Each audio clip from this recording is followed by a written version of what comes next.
Happy Friday, y'all. Good luck keeping up with the chat today. Looks like people came prepared. Who was first this morning? Saf was first. Welcome in, Saf. Hope you're doing well out there. Great seeing you yesterday. Good session, by the way. Good stuff. Inspiring. Bubble Miles is here. You were second. Jacques, welcome in. How are you doing? Hope y'all are feeling inspired today. Speak Melon is here, as is Control 4 Official. Welcome in, guys. Appreciate you being here. Piccolo Black, welcome in. Aklude. Ludi, you are here. Happy Friday to you. Vermilion Music, happy Friday. Close Shard, welcome in. Whole crew is here. Rabbi Dante, welcome in. Happy Friday. Anthony Cruiser, welcome in. Y'all, where's my hat? Ludi, it's a little warmer today. I'm going to put the little thing in here for the Discord clickings and such. Pin that. Bam. Okay. There it is. Javar's here. Welcome in, Javar. Happy Friday to you, homie. Hope you're doing well. What's the weather like up there?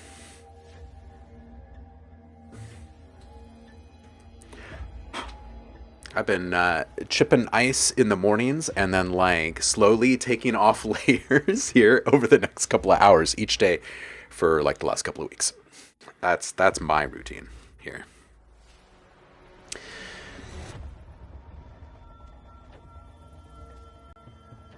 Cardiac Records, Anthony Cruiser, welcome back then, I should say.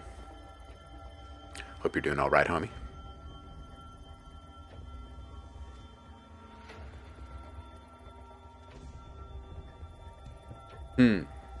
Water spouts in Puget Sound last night. Whew. Quick rinse off. Haven't left the house in 5 days, says Jafar. Man. Aklude, yeah, I know. It's been a minute, right? It's been a minute. For those that haven't been here for a minute, Happy New Year and Happy Friday. If you're wanting to be heard, I suggest putting your stuff into the queue early because Fridays are usually busy. We do tend to run over, but, you know, can't keep going forever. So get your stuff in there. Got to hit bounce at some point. I don't know that I really have any major updates for anybody here today. Connected, welcome in. Happy Friday. So, I think we might just jump right into it. See what you guys have been cooking for the past week. As far as me, I made some pew pew pew pew pew this week. I think some of you tuned in for that on, what was that, Wednesday? Just a couple days ago. A futuristic sci-fi weaponry this week. We'll probably wrap that up next week and get into some music production stuff, I would imagine. So if anybody's got any requests, stick them in over here somewhere. All right, kitty cats, hit the Discord link in the chat. If you're here for feedback, drop your links here in the public feedback channel, if that is indeed what you're here for. And Anthony's here and hasn't been here for quite some time, and I'm stoked to hear this first in line here. This should be good. This should be good stuff. Control for official. Control for official. Welcome in. Hey, check out this this art right here. I'm going to zoom in on this really quick. This is from Bubble Miles. I'm not skipping ahead in the line, but this just caught my eye. This caught my eye because it reminds me of some different art. Let me just... It has been a damn minute, right, Anthony? Okay, I'm going to go over here. Wait, no, that's not where I'm going. I'm going here. And let's just look up...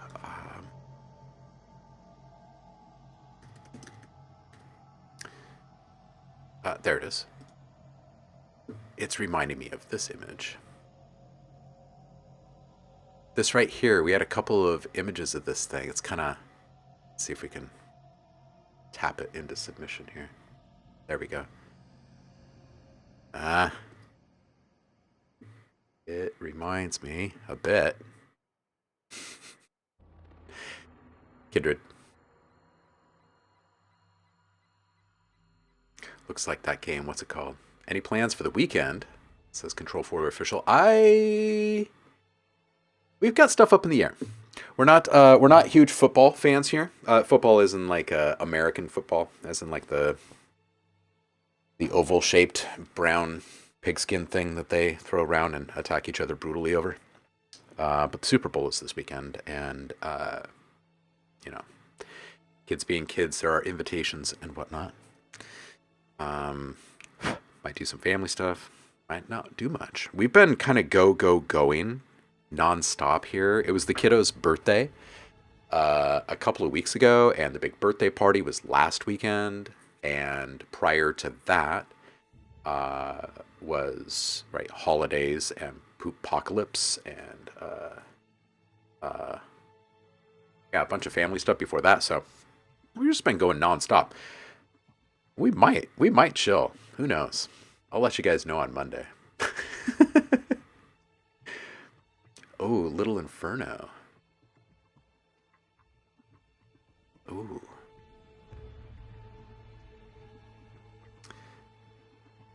Oh, Aklud, these are, yeah, you're referring to these images behind me, or the pictures behind me. There's a lot of art. I'm surrounded. I live in a museum. My kid is prolific. I need to update the walls more often. It's true. Control 4 official is asking, do you use SonarWorks for your headphones? And I do not currently. I've had SonarWorks. They're great. I don't think there's anything wrong with them. I think they're absolutely fantastic.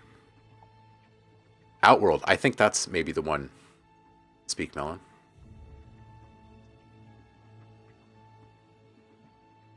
Yeah, right. That art is pretty cool.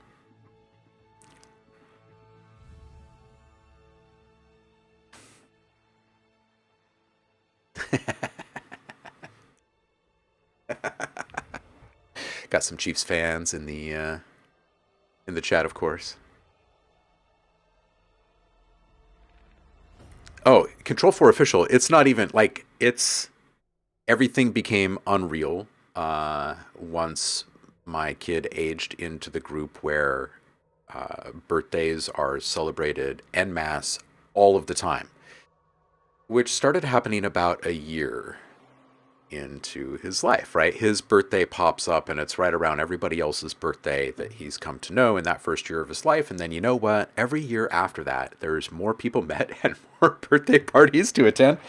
The first year of him being at the school that he's in, there was actually a rule. There was a rule in the school. It was this inclusive rule that said you couldn't invite someone unless everyone was invited. So you literally had to invite the entire first grade or kindergarten, I guess it was that year. Both classrooms of kindergarten folks. It was a lot. It's a lot. It's a lot. And that, of course, kind of set this kind of precedent, this kind of standard, right? And you can't take everything away from kids so quickly. So of course, there's just like all of these families now entwined in a rather unique dance. It's pretty incredible just how many flippant birthdays there are. And like a small group of people, you'd be surprised that there can actually be a birthday like every single week. Woo.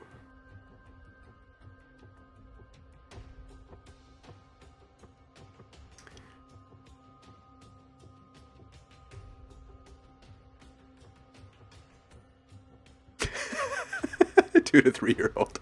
Oclude says, I think Chris is a bit older. Well, are we talking physically or mentally? Because mentally you could probably make the argument, I think. You got a 7, 8 year old. Mine just turned 8. And absolute chaos engines. Yeah, right.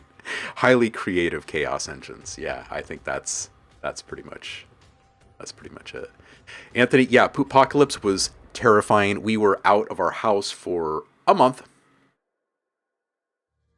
That's dramatic pause for effect. I didn't freeze. It's just out of house for a month. The city, a full city crew was out there working 10 feet underground in the middle of a street for like 6 weeks. And oh, man. That's behind us now. Ba-dum, psh. Haha. Okay. Let's turn off the background noise. Stop chatting and start spending our time a little bit more wisely. Let's listen to you guys, shall we? We haven't heard Anthony in a while. I'm stoked. And this art, I dig it. Is this just blinds in the living room? Iron Amp! Iron Amp. Welcome in, dude. Happy Friday.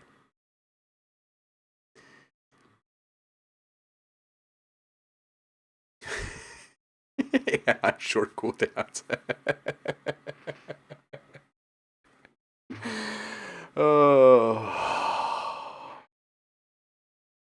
All right.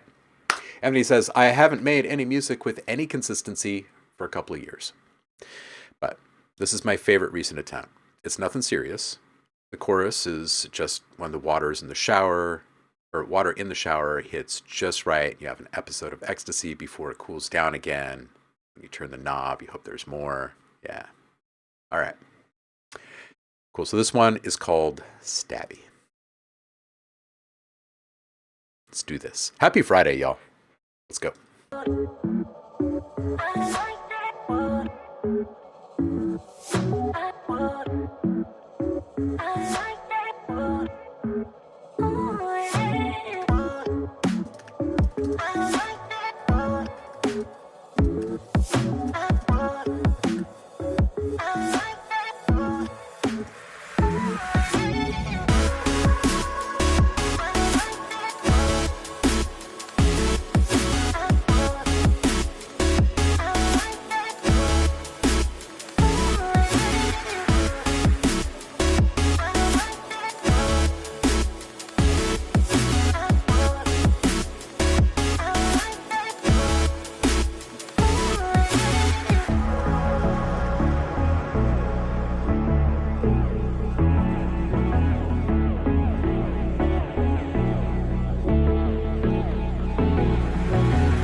All right.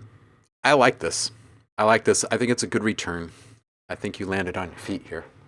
I like this build. I felt like really good sense of anticipation. I think you've put together a really good solid palette. All of the characters playing nicely up to this point. A lot of interesting little things. Good vocal chop.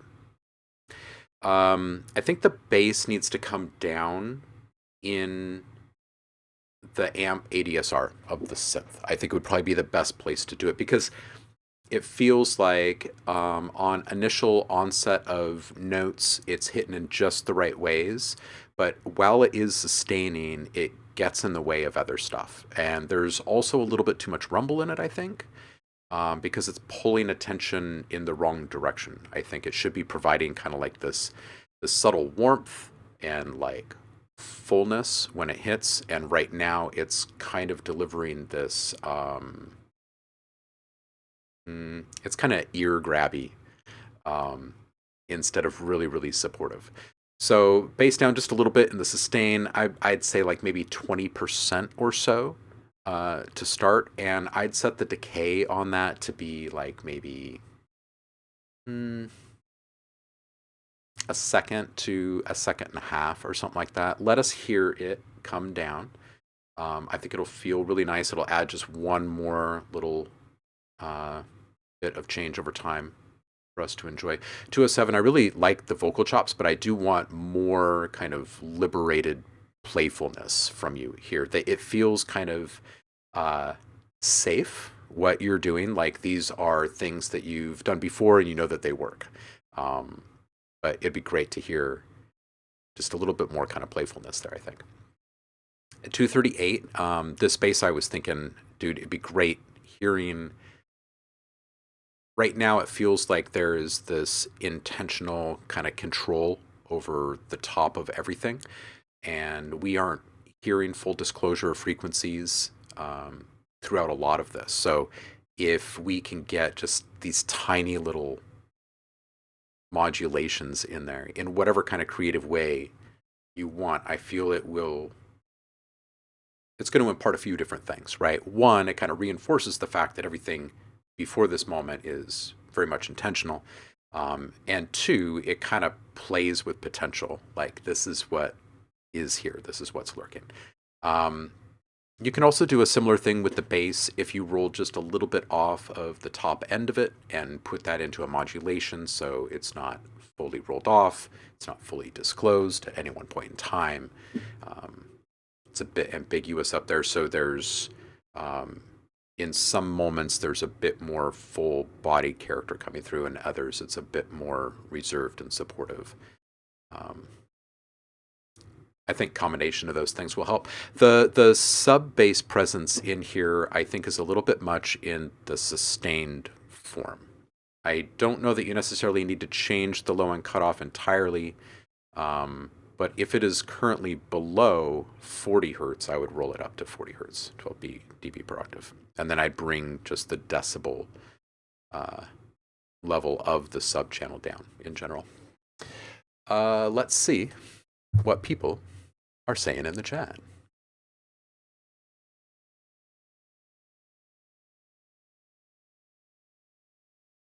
Iron Imp says, I like the riff that's just a bit buried around 120. Like I wanted a bit more mid-high presence.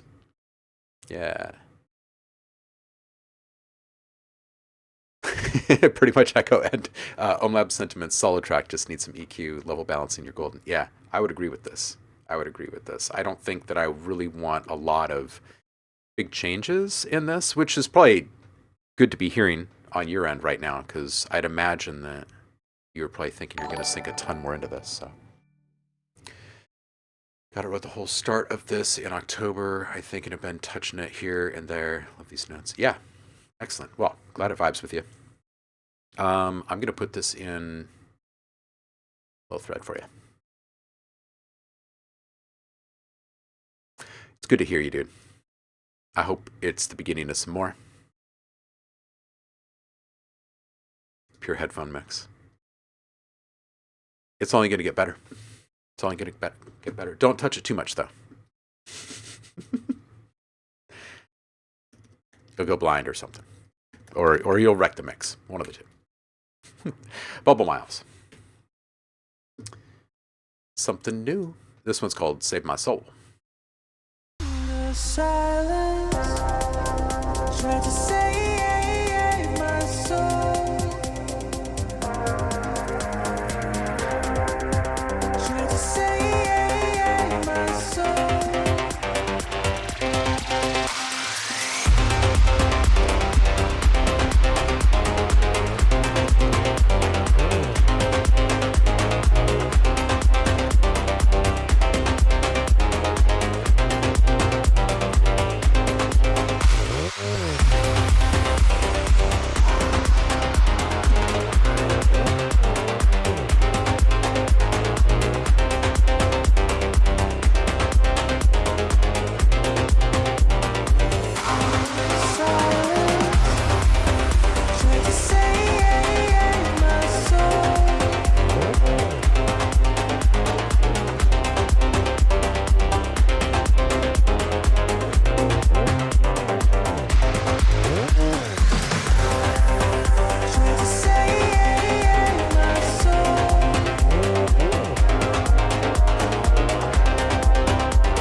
Try to save my soul.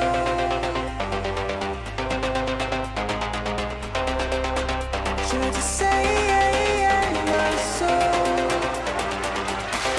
Silence. Try to save my soul.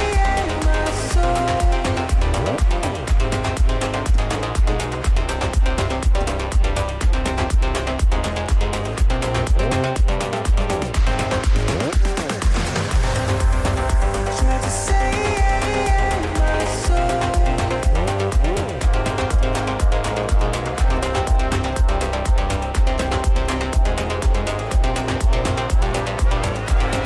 Silence. Try to save my soul.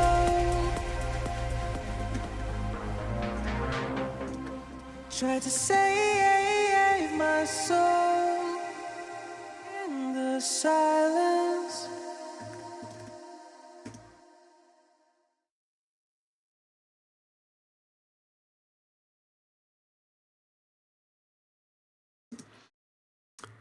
All right. This word, the silence, I think that there's three different points in this track that you can kind of embrace those words in the overall mix and arrangement just a little bit more. Find a deeper valley floor. Get closer to silence. In the intro, so when the words, the silence are initially spoken, it's pretty quiet still, right? And it's like just the forming of this atmosphere, right? And then let it kind of creep up and envelop after that. In the middle, during this breakdown after the drop, and then toward the end here. So again, we can kind of hear the silence being sung or spoken, and in this moment we're creeping towards it. You know what I mean? I feel like just emotionally, there's going to be a greater sense of impact there. Luff's down a bit. Back off the limiting. I feel like the deeper valley floors, like getting closer to silence, is going to be easier if you're not driving the loudness as much. And then also, you're not going to have this kind of charged effect in the atmosphere. Instead, you'll get real kind of crescendo feelings from these noise-based risers and whooshes that you're using. I think the Plux can come down in general, maybe up to 6 dB. I play with some EQ filter modulation as well, perhaps even detuning or chorus to soften the edges a little bit, and intro more interest over time there. 157, I think the change up happens like 205 or something, or maybe even later than that. I feel like there's an opportunity here for this interrupted fill kind of build up thing that results in another really cool fill before the drop. I also think that just in general, the drum fills in here are well placed, but I think that they can be a little bit more unique and distinct. And by distinct, I mean a little less rushed and a little bit more expansive. So they would take just a little bit more time. And in my notes here, I feel like they can have a bit more impressiveness if they have like a little bit more of a cinematic type of delivery, right? So a little bit more hesitation, a little bit more like velocity ramp up on things. I'm not saying like replace those drums with taikos or anything like that. I'm just saying the way in which those drums are being hit and the timing of those hits. If you can think of it becoming more dramatic, maybe think about how those would be hit if they were taikos, and then just keep those drums. Those are my main takeaway notes here. I think that's really what's going to kind of open this up, is a bit more dynamic space, a little bit more kind of nuanced interest in some of these main players here.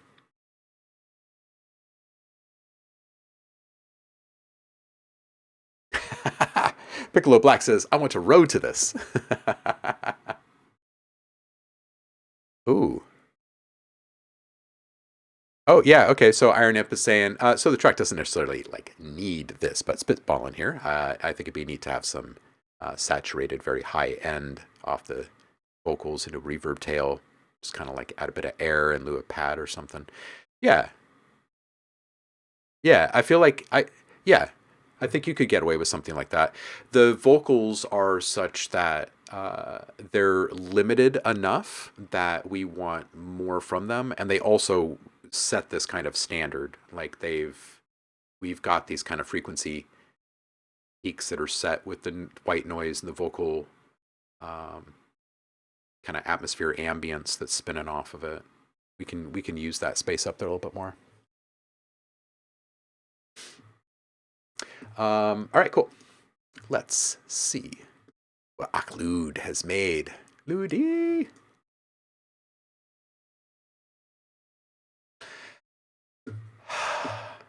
How you doing, dude? Happy New Year. You're doing well over there.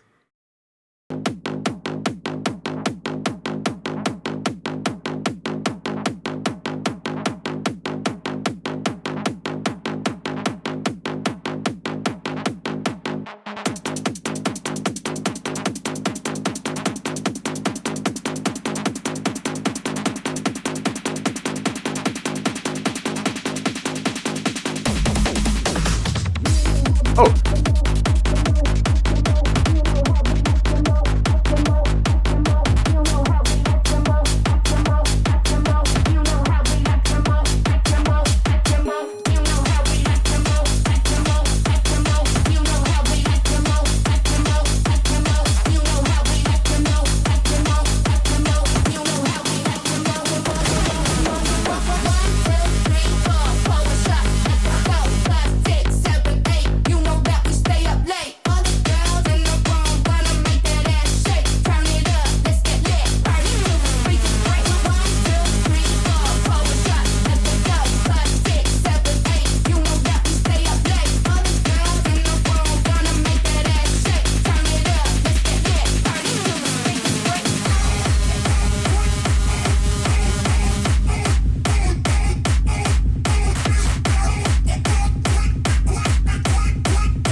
Oh.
Dude, this is great. I love this. There's so much great energy in this. Boja, welcome in. Happy Friday to you. Um, really good stuff, man. Really great rave energy. This fill early on is just fantastic. All of it is just absolutely great. It'd be great to hear just a little saturation swell in a couple of spots in that rumble, which is delicious, by the way. Um, Showing great deals of restraint throughout this thing. This is definitely bigger than the room. That little tone, the little ding from the airplane. I'd love to hear something like an elevator door, like open, ding, something like that at the top of one of these really great rises. There's so much anticipation and this feeling of like going up and up and up and up and up. I love the idea of the airplane in there already. The last one that happens, maybe dialogue sample, like landing soon or come see us again soon or something about the Mile High Club. I don't know. Yeah, I feel like there's room for a couple of really interesting samples. The ding really got my mind working in this direction.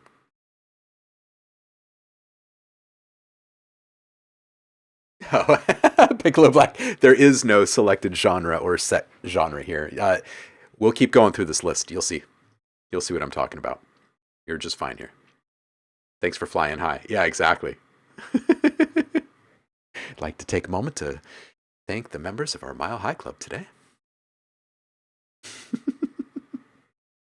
STP1! Welcome in. Happy Friday, homie. How you doing? Hey, Cody Modi. Oh yeah, that is an important note that Cody Modi is making. In all seriousness, there's just no electronic music allowed here or anything that was made using electronic devices, digital devices, things powered by electricity. These things are simply not allowed. This show is sponsored by STP1 Limited. Jacques, let's see what you've cooked up. Hopefully some electronic music.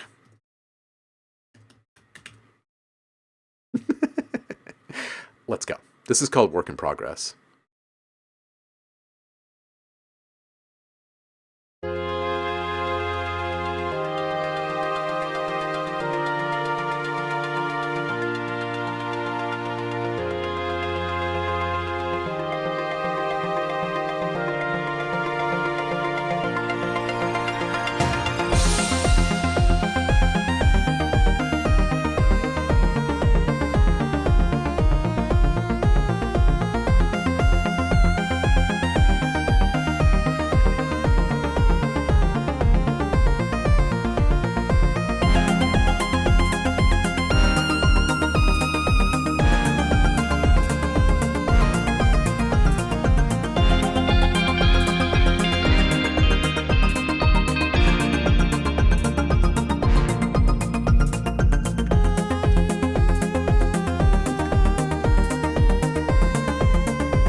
This is great, Shock. I like the Epic Quest vibe. I'd play this game.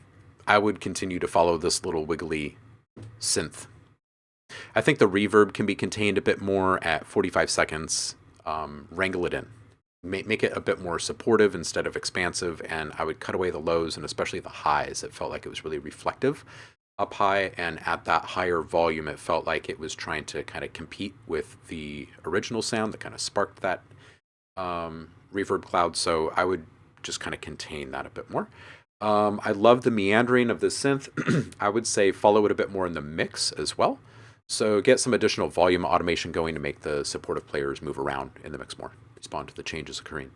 And then opportunity for accenting with little bits of ear candy. So simple transition effects can be used here and there. So 158, for instance, there could be just like a little whoosh, just like a little whoosh, right? They don't have to be big or overt or too attention seeking. At the right level and the right pan position and everything, I think you could sprinkle in easily a dozen throughout this track. And it would just simply make these moments feel as though there's a bit more of a flow happening. Like everything is kind of moving forward. And I say this because you've got this very linear approach with this lead. So I would lean into that. I'd lean into that. Give us the feeling of this kind of constantly moving forward.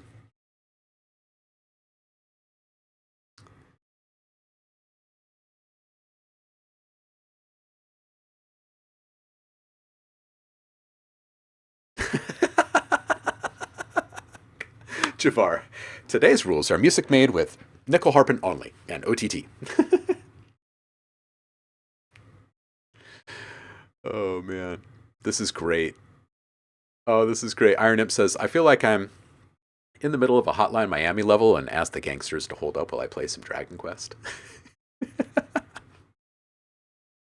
Speak Melon is currently looking up what nickel harping even is. Yeah, it is a really strong lead. You guys are calling this, right? Yeah, I dig this. I dig this.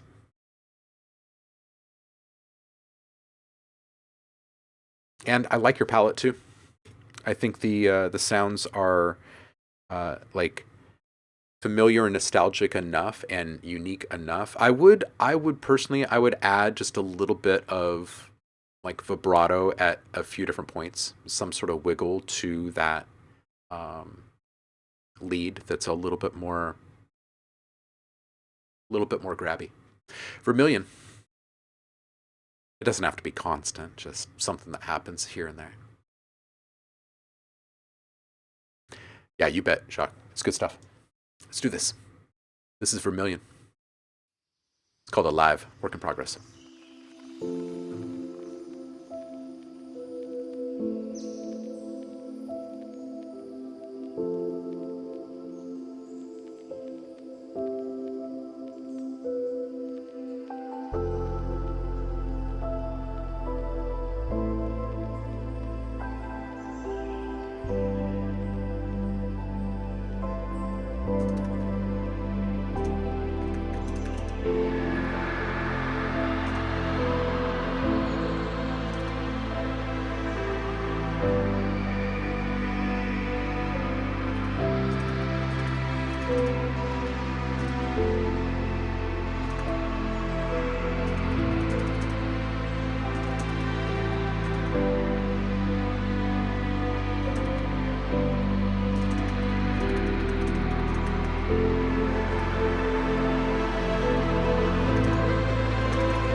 All right. This is great, Vermilion. There's several really, really nice things happening here. There's a small amount of mix work to do here. Some of it's kind of nuanced. None of it is big. Great intro. I love the expansive soundscape that you've built. I would lean more into the nature, the environmental sounds that you've brought in, and less in the noise in the reverb channel. I would soften the high frequencies you're allowing into the reverb channel, and then I would just bring that down in presence by about half. And that will create a much more gentle and immersive um, landing spot for your audience. It's going to be way more inviting for them, and then it gives you much more headroom to work with for those moments where you really want to bloom something up and become big in that reverb channel, right? um, I'm thinking right around the points of big drops and stuff. So limit that early on and don't let that become an overt thing. Let it become like this thing that's just kind of just tickling in the background here and there until it really becomes something big. Luff's down a bit as well. I feel, especially early on, this thing is just being driven. And at 125, you can pretty clearly hear that the loudness is actually hurting the integrity, the fidelity of the music, and it's really, really great music. So back off of it because this is before we even get to the really good bass elements, and your sound design really deserves to be presented in a pristine manner.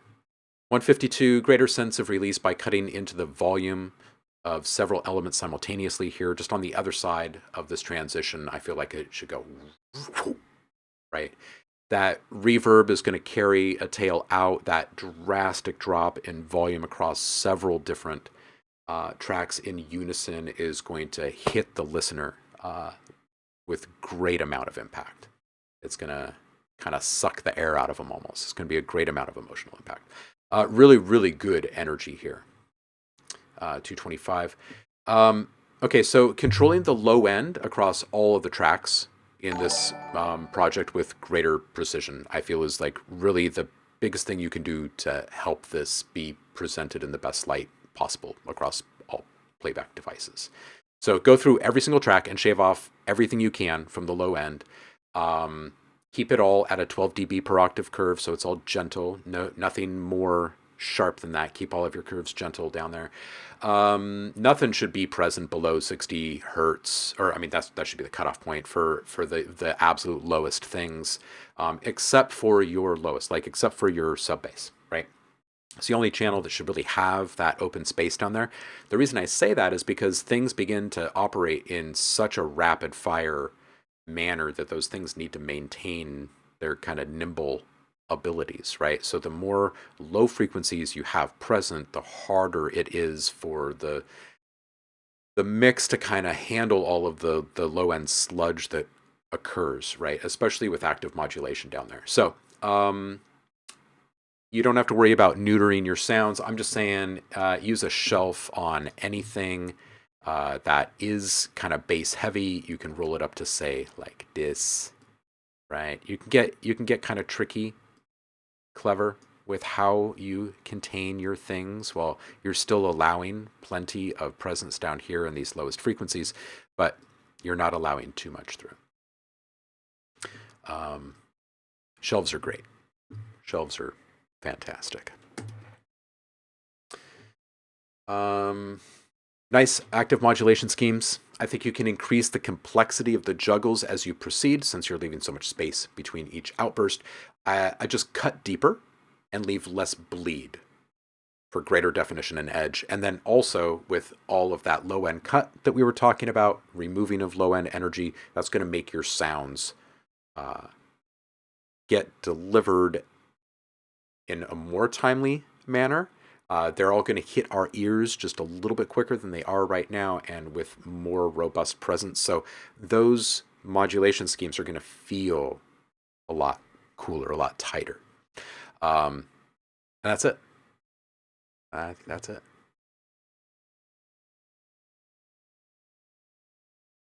Hmm. Ooh, STP1 says bit of Arca sound design on the piano would be interesting. Yeah, yeah. Yeah. Everyone is loving this, you guys. Yeah. Mm-hmm. Mm-hmm. Yeah. Really good feedback from people in the chat today, you guys. It's good stuff. Angel Eva, welcome in. How you doing? Nanowires, welcome in. How you doing, homie? What's up, man? Freaking ads. Yeah, you should say that louder because Twitch shouldn't be putting ads in here in the first place. So, just my 2 cents on the whole thing. Speak, Melon. It's you.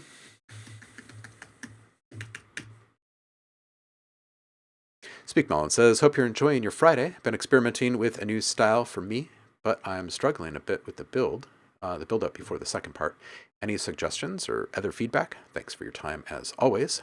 This one is called Azure. It is a work in progress.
All right. Speak on, I really, really, really, really love the palette of sounds that you've put together here. The attention to detail with the surface texture. Like there's definitely an alignment of aesthetics here on display.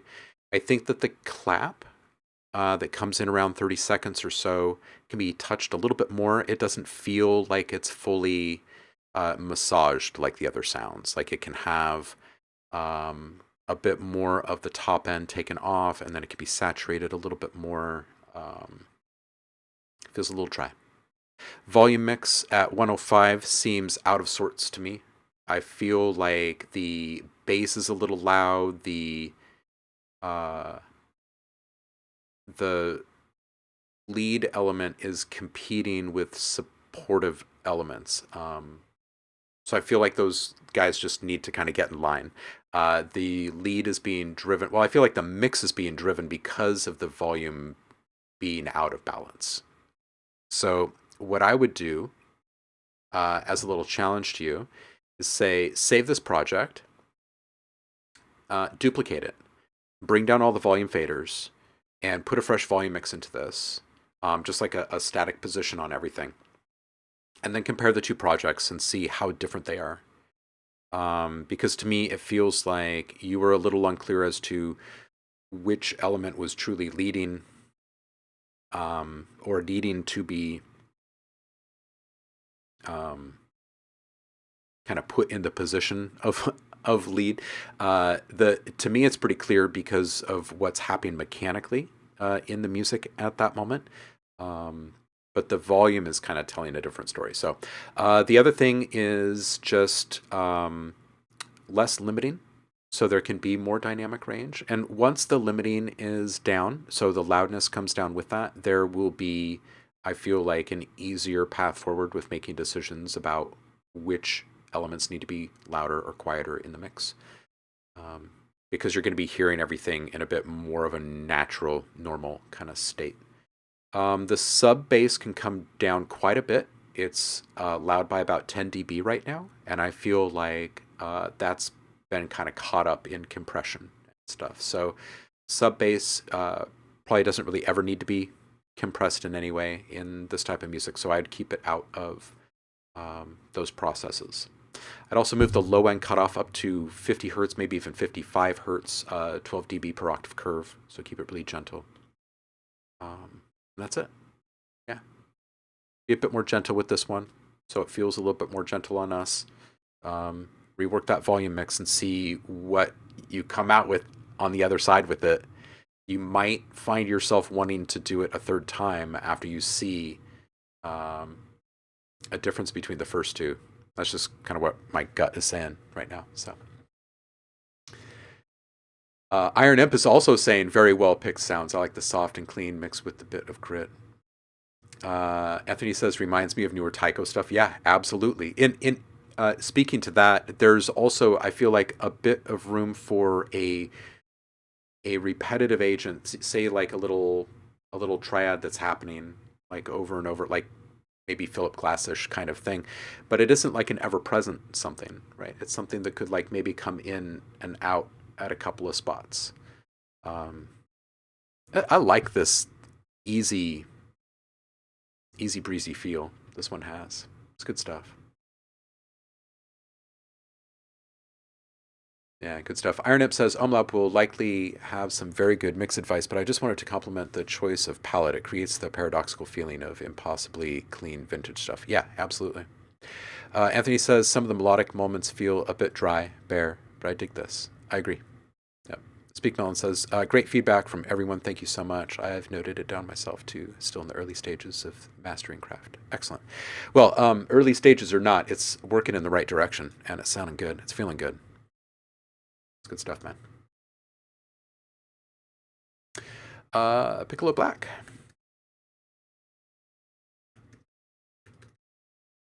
All right, they're here saying, I wrote, produced, mixed, mastered, and performed the song. I think I'm in the final stages, but any feedback is greatly appreciated. Dope. Let's go do this.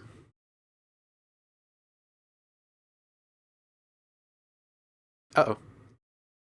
If you could adjust the settings on the...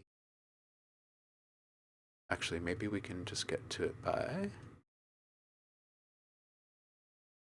Hold on a second. Maybe I'll beat you to it. I don't know if I can, but... Nope, okay.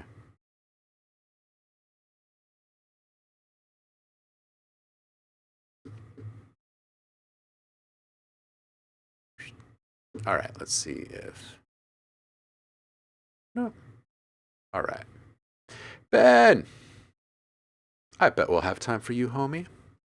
Piccolo Black, I'm going to give you a moment to get that sorted, and I'm going to move forward to Connected, and then we'll come right back. Connected. Let's hear you. Oh, you gave it permission. Well, then let's do it right now. Oh, it's still not doing it. If you want to drop a different link or try again, we'll come right back to it. It's all good. Oh, and Connected. Yours, too, also needs to be toggled.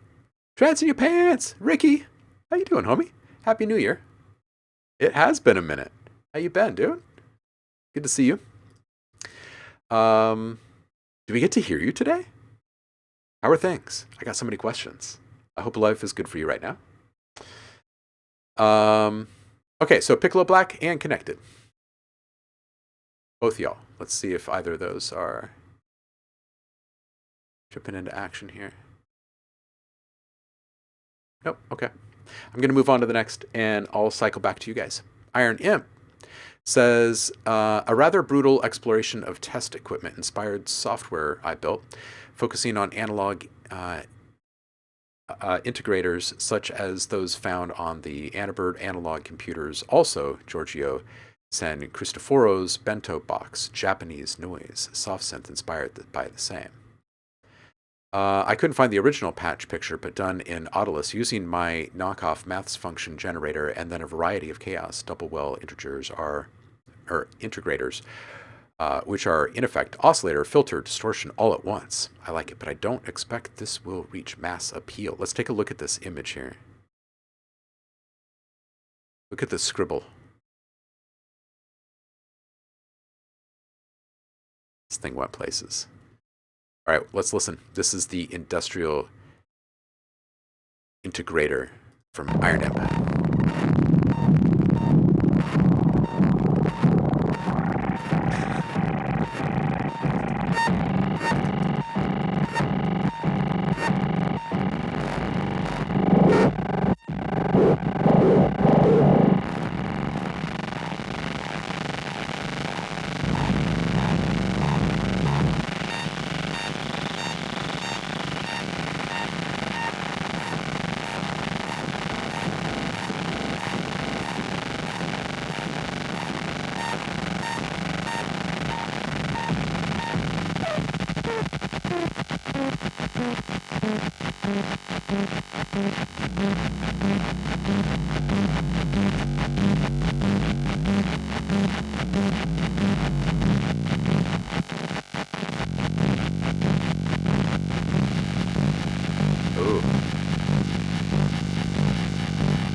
Ooh, this moment right here.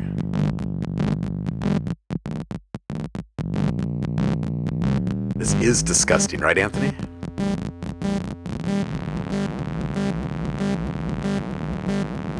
It's glorious.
Hallelujah.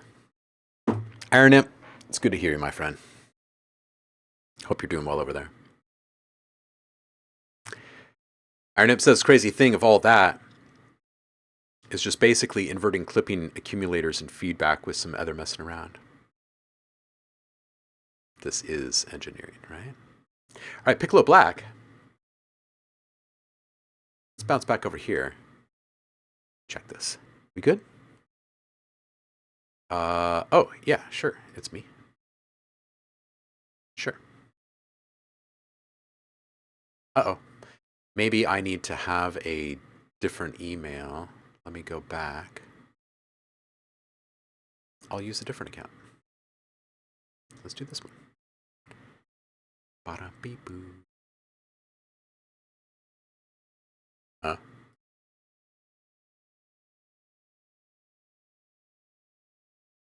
Yeah, something went wrong because I don't have a touch thingy. Google. You make no sense. Any other way you can put this in? You can just send me the file or something. New link. Excellent. Excellente. Let me just scroll down to that really quick.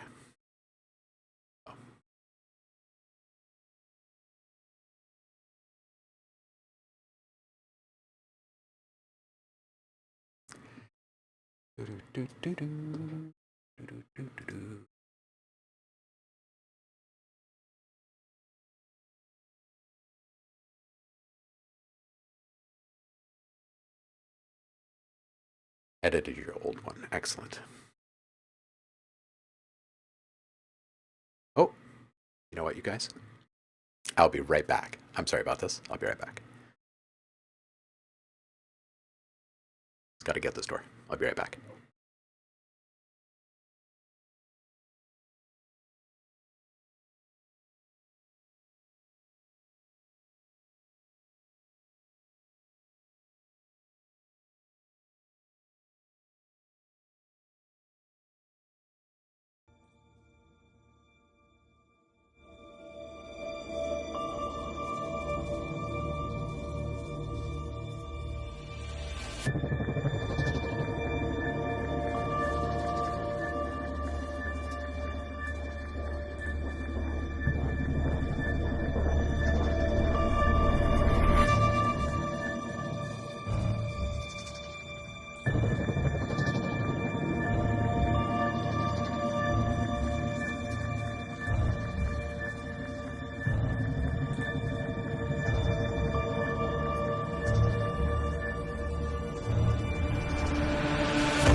All right, I'm back. Sorry to leave so suddenly there.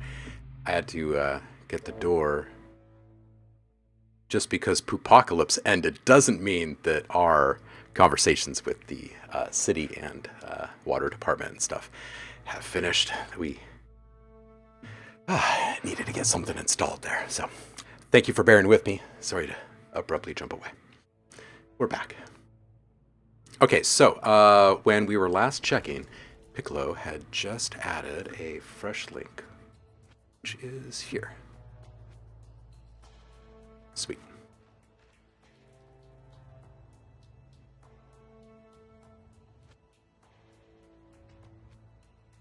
We are in. Okay, let me turn off this background music here. Away we go. Oh, and connected, yours wasn't playing either. So while we're listening to this, update your link.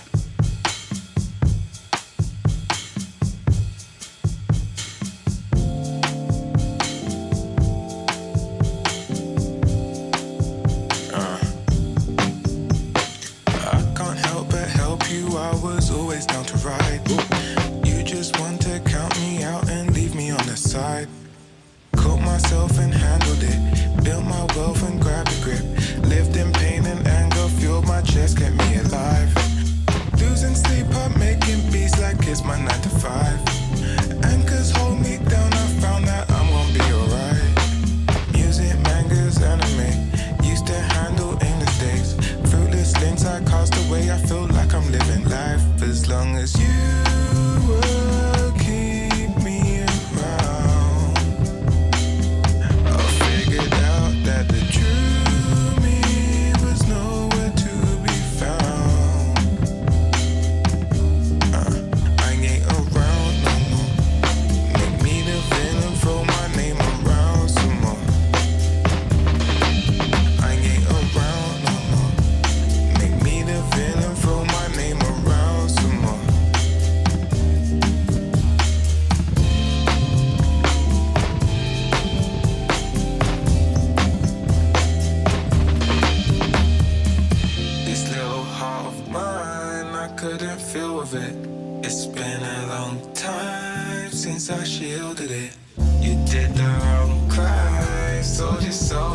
his toe, picked up the phone, crying like it would heal his shit.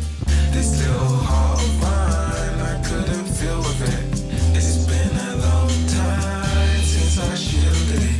You did the wrong cry, sold your soul, took his toe, picked up the phone, crying like it would heal his shit.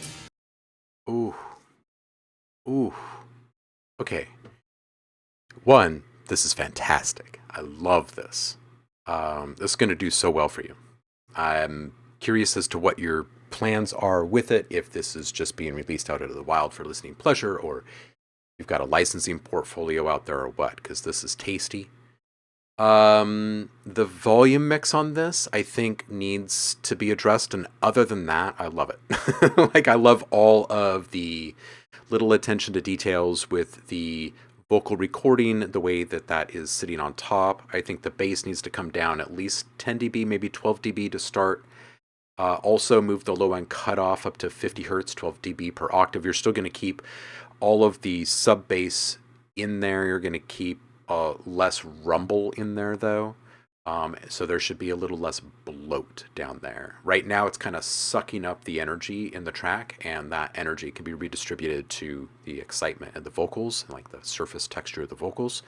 It's going to come across more impactful, I think. 58 seconds in, guitar on the far right can be brought in just a little bit and brought up in volume just a little bit.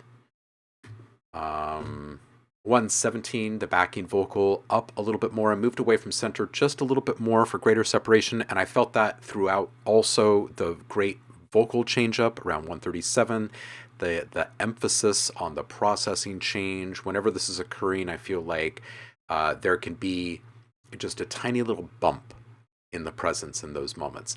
It could be achieved in a number of different ways. If you want to put a tiny little saturation swell on like the entirety of that part of that mix, right? Like taking all 3 or 4 elements or whatever that are popping off at the same time, you put them into like a little gel together with a little saturation swell. It would be kind of akin to having that little bump in the playback in a vinyl record, right, where everything kind of comes up together at just the right moment. It's really good.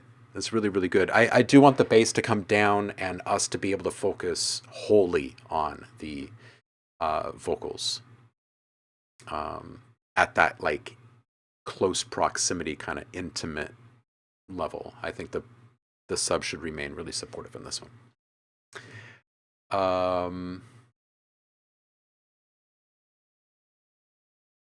Yeah, people loving this one. Yeah, connected. Yours wasn't loading here, so we'll check it here in just a second. Iron Imp saying smooth. Angel Eva says, yeah, this is good. Vibes. Iron Imp says, I actually really like the stereo imaging as it is. With respect to OhmLab suggestions, you can maybe create more mid-weight for the guitar or elements to anchor on with the submix into kind of dirt mic room, low pass room for, yeah. Speak Melon says, I wanted more. Hits a nice spot between feeling nostalgic and optimistic. Yeah. Anthony says, were the drums recorded? Those little snare, fill, ghosts were done insanely well. Iron Imp says, that way you'd keep really nice stereo width, just adding a bit of mono as an anchor. I would agree with what Iron Imp is saying here. It's a good solution. Piccolo Black says, drums are MIDI. Just know how to use them.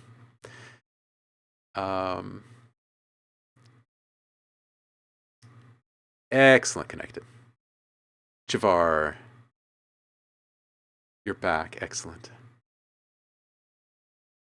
Was it Avon calling? It was the city calling. It's the city calling.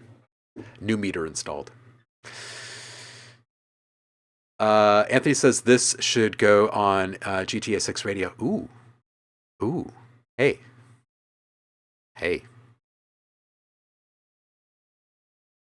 You know, connected. It is you. Happy Friday, homie.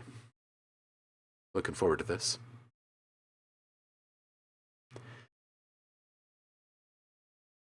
Nam and Chiha, welcome in. Happy Friday to you. This one is called So. We got some notes here.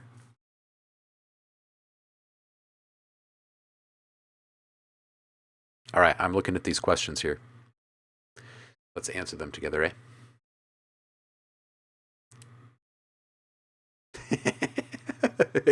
It would be awesome, wouldn't it? All right, let's do this.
This is lovely.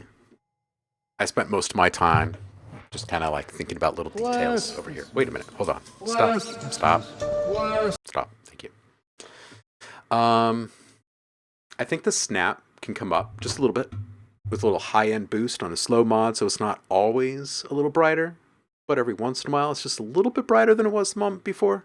Every 6 snaps or so, maybe hit it with a little kind of dust mote-filled little reverb splash or something. And maybe that could even get dramatically like sucked back. Wouldn't that be cool? Right? So it would be like a little kind of a thing, but it would only occur like a handful of times throughout the entire thing. But it would happen enough times that it would be, there's like a loose rhythm happening there. Anyway, 50 seconds, just yum.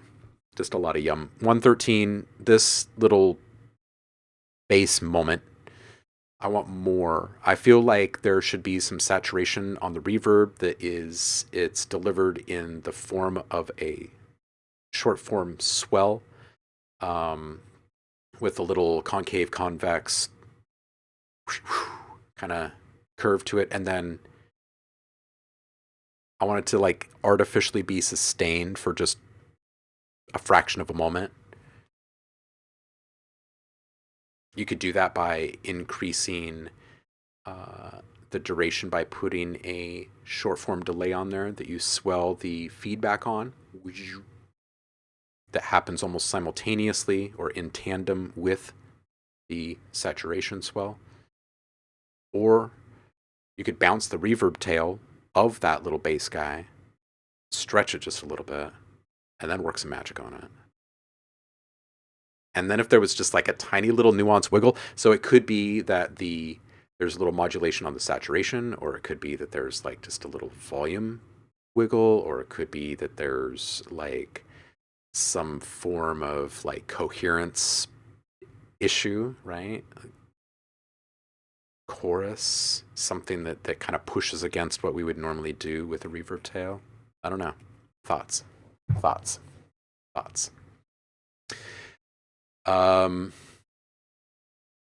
Yeah, this is really tasty. Everybody's loving this. Iron Imp saying yum. Nano saying love this. This kicked ass, says Iron. Anthony says that snap sound is off, needs the crack, but everything else feels tight. Speakmelon says use of mysterious and playful use of vocals are great. Felt like it was drifting in and out just when it was supposed to. Absolute greatness. Yeah. Great contrast between sharpness and detail. Real ear candy. Yeah. Chat's on fire today. You guys are great. Chill beats to go to space too. Connected. Thank you so much, dude, for real. It's really good stuff.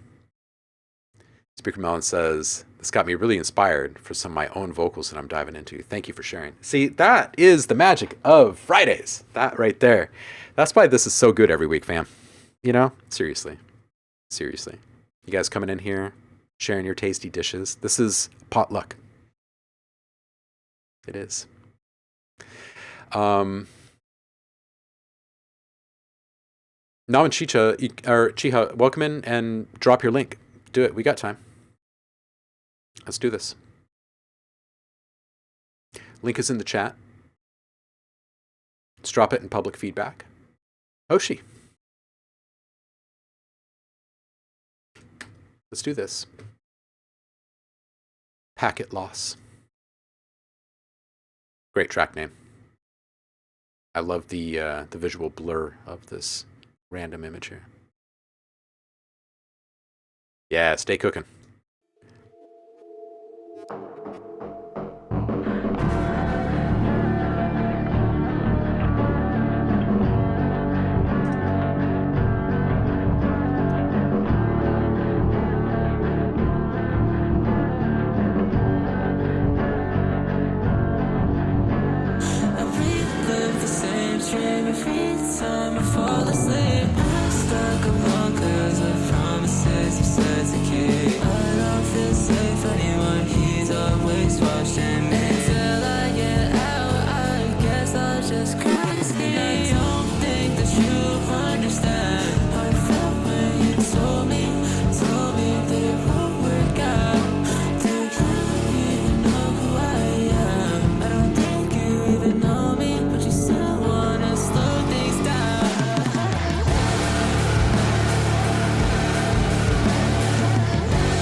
Yo, Hoshi, this is really, really neat. I love the raw energy in this and the arc that's flowing through it. There's these points at which um, the entirety of the mix is resonating with itself in just such a way.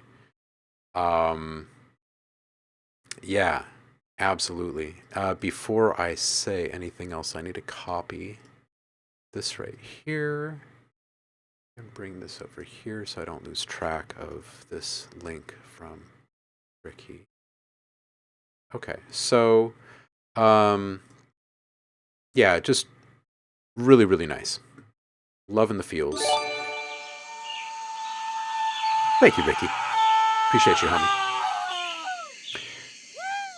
Okay, so the full spectrum distortion is soothing and gradient in equal measure, kind of like magic, which means that like at times we probably need to back off the volume levels of certain elements in the mix that are not those distorted elements, because they're kind of adding to this fervor that becomes a bit too much at times, and you want to be able to kind of embrace all of that distortion. And one of those ways that you can easily do that is just kind of like sneakily kind of going into the mix and pulling back like 3 or 4 other elements that aren't so needed in that specific moment. 141, you can be a little bit more gentle with the levels in these layers here. Bring the bass and guitar down a little bit and let the vocal soup kind of overtake us. I think that might be the way in which you navigate this moment, because then after that, after you come out of that, there's greater contrast when all of the guitars and everything really dominate again. I feel like there's some goosebump material in there. The transition would be felt a little bit more greatly on the emotional level as well. 227, nice floating energy. The detuned guitars had a nice loose, jangly kind of feel. It's good. 251, a moment after that, I feel like that could be some kind of foreshadowing if the guitars were to pitch down, like right before this change up. I think it'd be kind of a cool thing to explore. Just the overall sense, the level of hysteresis, that things are falling apart here. It's like something that you just can't really escape. And again, to kind of lean into this, I feel like if you can go through your mix here and just listen to the entirety of the mix and then solo a few tracks. I want you to kind of aim for the tracks that you already can't fully hear in the mix at the level, like not individually. You can't individually identify them in the greater melange, right? In the soup pot. I want you to pick like 3 or 4 of those guys. And then when you identify which of those elements, bring them all down by a good 10 dB. And then listen to that moment again and see what you think.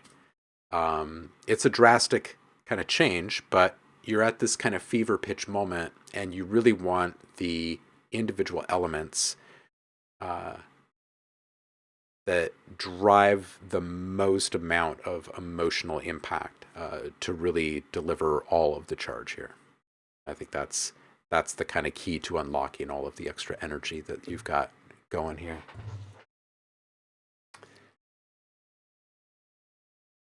Iron Imp says, this went completely somewhere else than I imagined, and it's cool. Dig the shoegaze fuzz against all the clean elements. Yeah, I totally agree. Full spectrum distortion. That is a great next level synth metal band. Absolutely. Ricky, appreciate the gift subbies, man. Iron Up says, what's kind of interesting on a meta level is that without reminding me of anything specific, it feels like it has a lot of anime title card sequence to it, in that they often seem to approach show music. It's a really free blend of genres. Ooh, interesting. Interesting, yeah.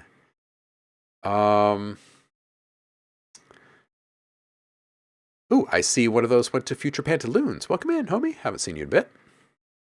That did sound really great. I agree, Ricky.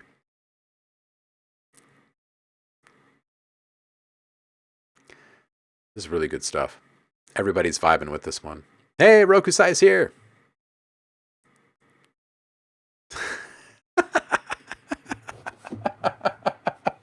Ben. He's excited, man. So he's yelling a little bit. That's all. Oh man. It's a Woe says amazing tune, Hoshi. Need more stuff like that. Yeah, I would agree. I would agree. I want to hear more from you, Hoshi. Angeliva, it is you. This one's called Silly Dreams. Look at all these hearts. Rain, make it rain, girl, make it. Come on now. Come on now, girl. Oh. Out of our lane. All right, here we go.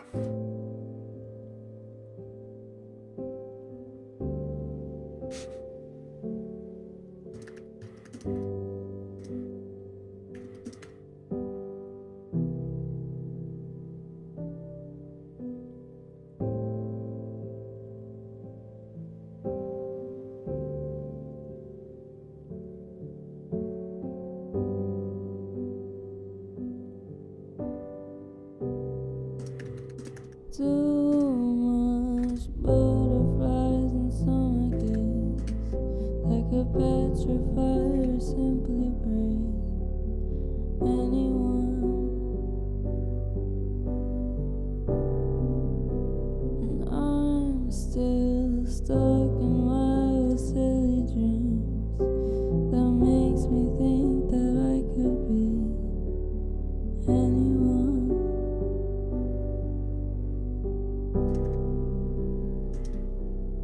I'm still stuck in my old dream, and I can't sleep. I'm missing you, it seems. Too much butterflies in summer days that could petrify or simply break anyone. And I'm still stuck in my old silly dreams that makes me think that I could be anyone.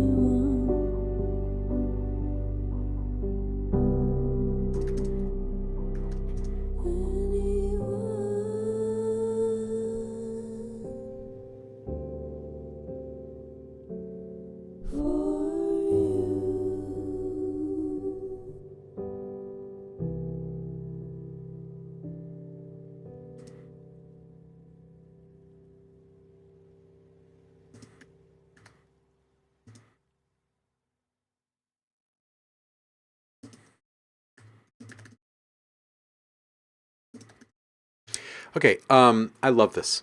I love the vulnerable and genuine nature of it. I would take a little more low end out of the. It actually sounds like all of the frequencies are present in the reverb channels. I would cut out the low end in the reverb channels of the vocal and the piano. I don't know that you necessarily need to touch the instruments themselves. Move the low end cutoff of the track up to around 60 hertz, 12 dB per octave curve. It's just got a little bit of extra rumble in the whole thing, kind of thickness that just doesn't have to be there. This is really lovely. The sub element that is in this track, I feel like it could be a little bit more tonal and present in specific spots just for emotional impact. So you could use a little volume automation to do this.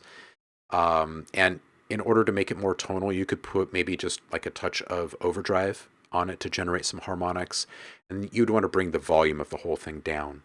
And you're not adding grit. You're not adding distortion to it. You're just adding just a subtle little touch, so it can be just a little bit more audible when you do bring it up in those moments. I think it'd be a tasteful little touch there.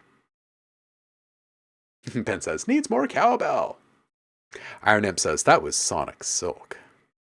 Amazing vocals. That was beautiful, says It's a Woe. Really, really nice. STP1 says, clap. Anthony says, gorgeous. Lashard says, reminds me of the sensitivity of Patrick Watson. Well done. Iron Imp says, maybe with reducing the low, it'd sort this out on its own, just bringing up the gain a touch. But yeah, just a few more overtones. Yeah.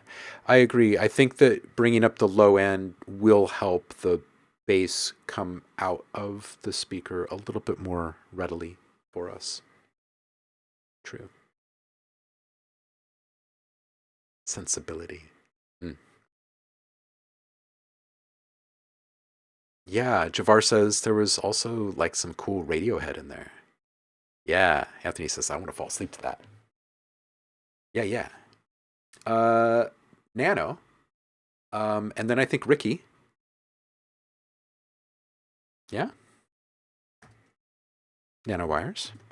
Hey, that's back to back Pyrafam, right? You guys were in the same cycle together, weren't you? At Pyramide? This one is called Lightspeed V7.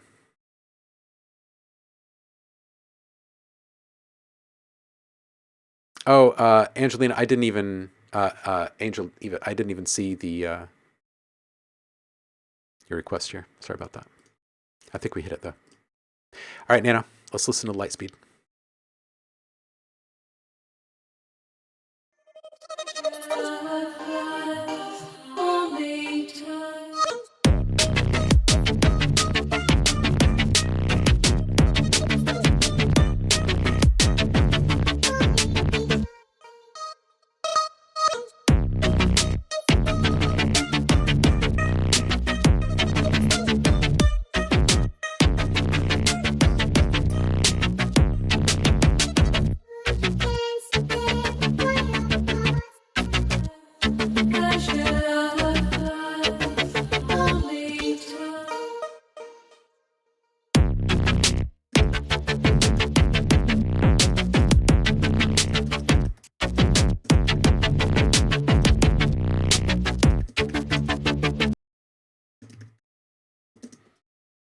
Dude.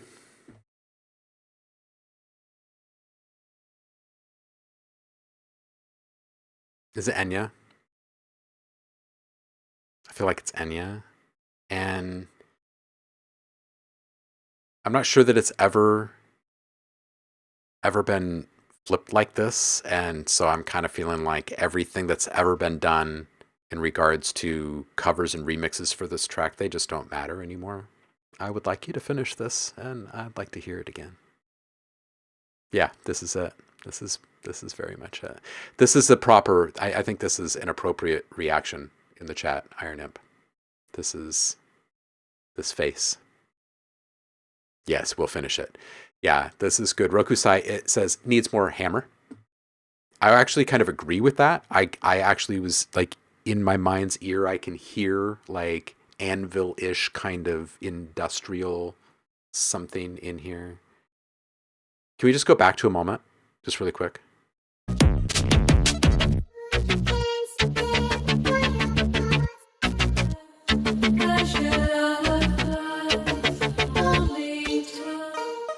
So I like what you've done here. I feel like this little moment between these couple of measures is really minimal, though. Like if you were to take that vocal mix and just run it through something fun like Portal to get a little bit more granular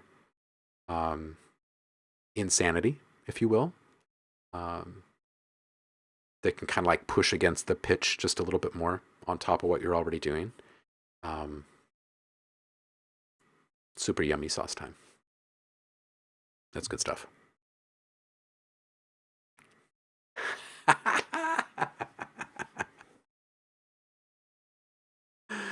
Ooh, octopus skin. Oof. We'll add hammer. Needs completion. Yes.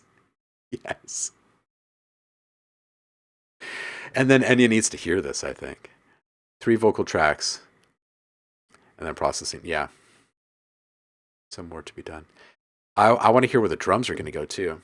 I feel like the drums are going to have a kind of glitchy damage kind of finish, hopefully. A few different layers of multiband in there. Before we scroll to the next one here, this one was dropped in manually. So we're going to listen to Ricky. Dude, it's been a while. A while.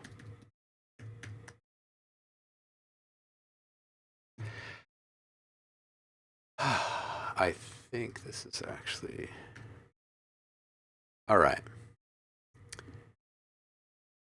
I'm trying to remember when last time we actually got to hear you. It was, I think, months before the new year, even. It's been, I think, maybe even close to half a year since I've heard something new from you, if I'm not mistaken.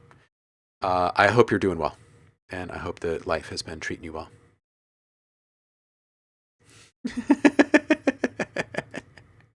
Nano says, I'm going to do stupid nano things to my drums. Yeah, it's going to be sick. All right, let's listen to this quick, folk. Morning, V6.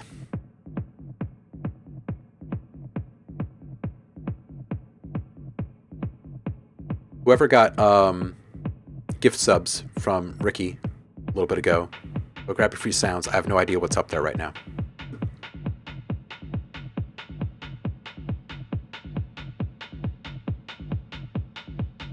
Good to hear it, dude.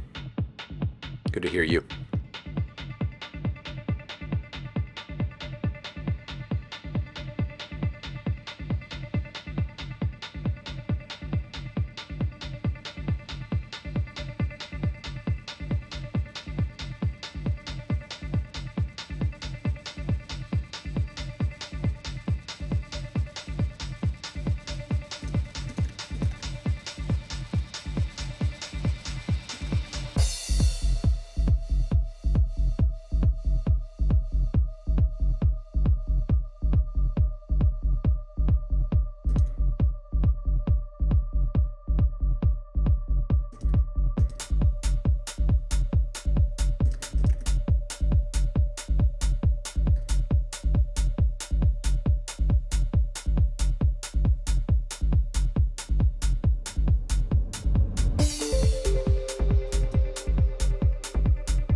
Oh.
I like this. This went in places and directions that I was not expecting. It went more up when I wasn't expecting it to. It came down into like this almost kind of meditative space when I wasn't expecting it to. This is great. This is super unique and awesome, and I love the palette.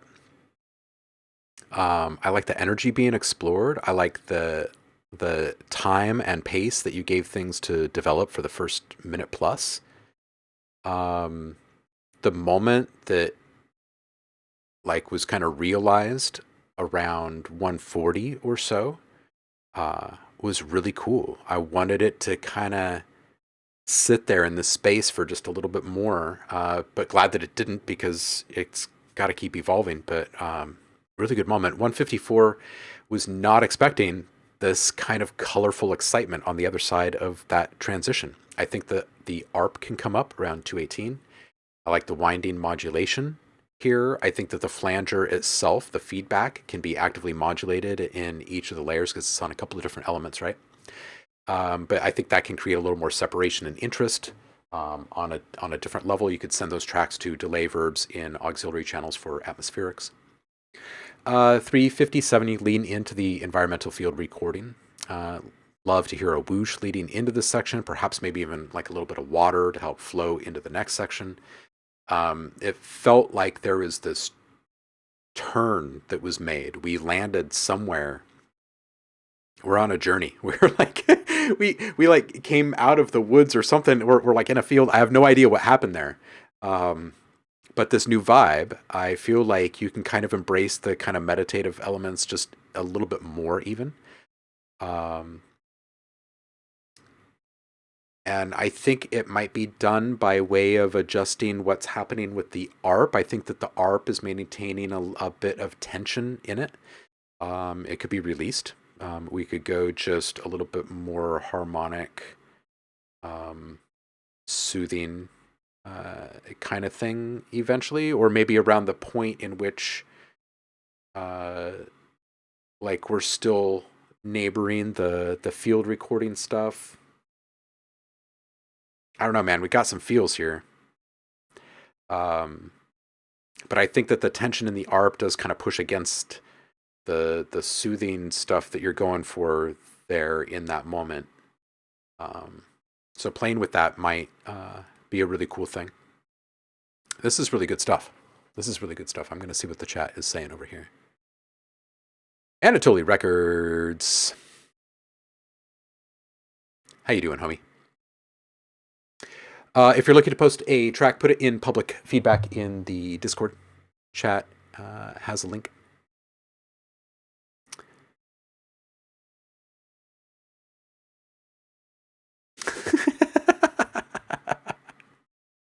Rokusai is licking his computer over there. This is so good. Proxima's super here for this. What?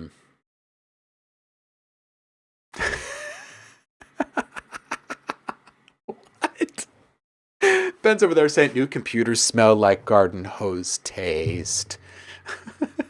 Oh my goodness.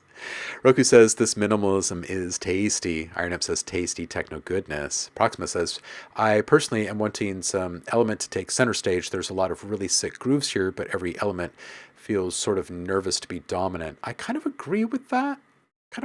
I also feel like the kind of meditative vibe that kind of creeps in here along with the nature stuff really lends itself to more kind of contextual sounds, right? Like you could sprinkle in more sounds of things occurring within the landscape, the greater soundscape that you've developed here to allow us to buy into it a bit more. There's a fair bit of release of the musical elements here in this section. You could even go so far as to have like little, like very subtle, of course, but you could have like little sounds of like hooves, like feet kind of walking across the soundscape. Like get a recording of a deer walking, just really, really subtle or something, you know. Maybe a little brush agitated around the time those footfalls happen or something. something to pull us into the moment and have it be a bit more visceral in the connection. It would be kind of cool. What else are people saying?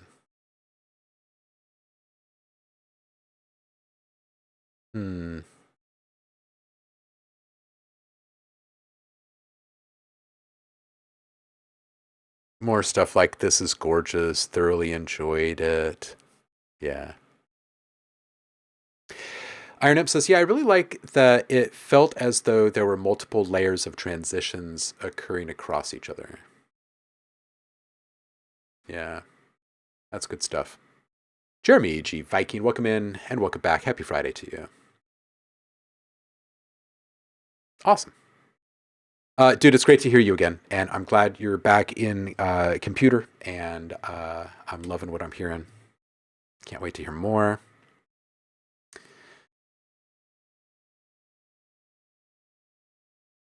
Nananam.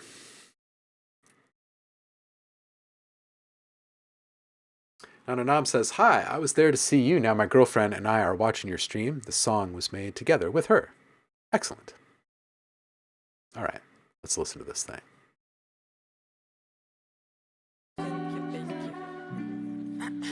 Got a little video here. Oh, we watched this one before.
Твои губы Франция, Италия, Испания, глаза Грузия, шмоточка Италия.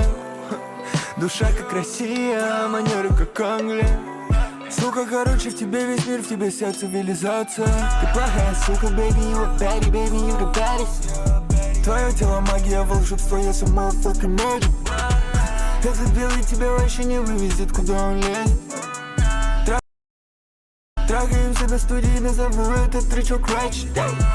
Оставайся собой, но при этом будь грязный шлюз. Не понимаю, какая тут связь, но эти чулочки тебе к лицу.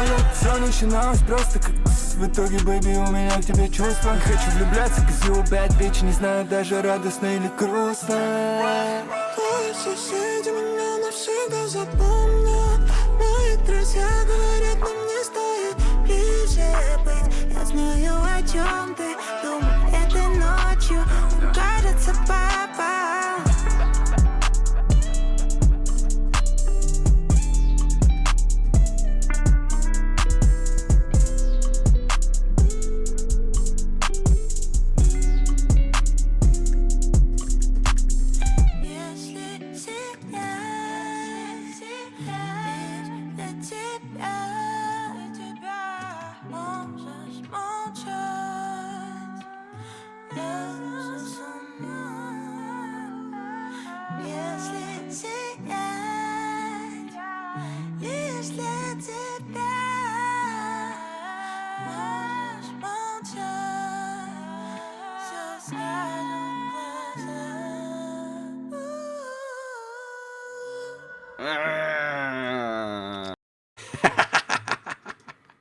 Love the end there. Let's grab our notepad back over here. Welcome in, Just Bubbles. Happy Friday to you. Hope everybody's doing well out there. Vibes. I like this one. Yeah, right as soon as I said, oh, I think we've heard this one, I was like, nah, this is new. It's good stuff. I think just a super subtle layer of texture would be a really nice finishing agent in this one. This is super pristine, and I would love for this to be not totally pristine, for there just to be this tiny little layer of dust. It doesn't have to be vinyl, and it doesn't have to be tape. It can be something completely unique. In fact, I was just talking with Saffron about textures and stuff yesterday, and about how to achieve these types of things in really subtle and yet dramatic ways. Just pull up a pack here really quick. Just as an example, I'm just going to needle drop on a few different sounds here. These are completely random.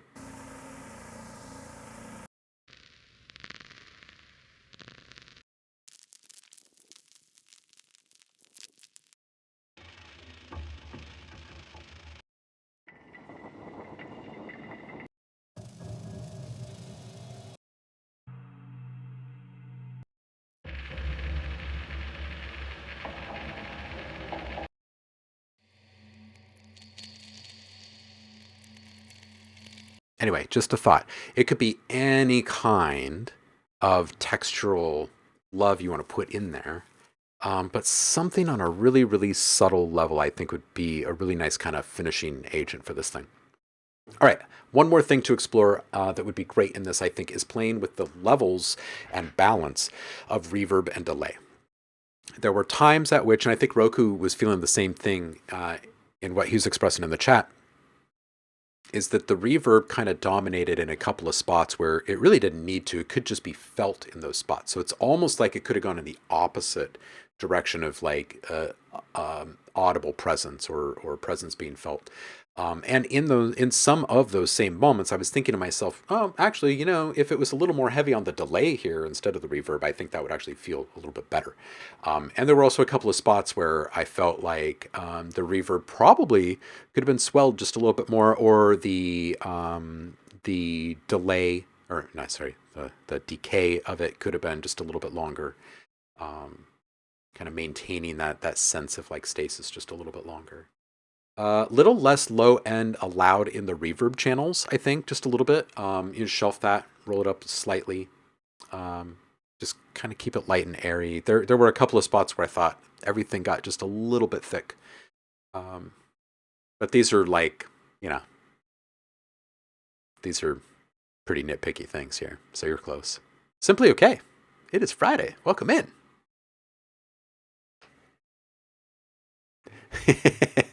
Thank chat. Thank you, Dad. You are welcome. Hope you have a great weekend out there. Thank you so much for sharing that one with us. That's tasty. Proxima. How are things across the river? Happy Friday to you. This is a really early whip. Lonely Pants Dance. Ricky says vocal processing sounded very nice. Beautiful track.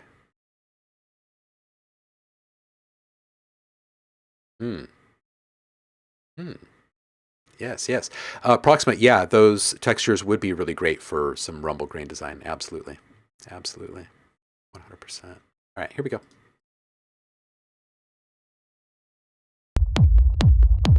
Speaking of rumbles, here we go.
All right. I kind of misidentified or assumed that part of what I was hearing of a different sound was actually part of this click sound. We'll talk through this.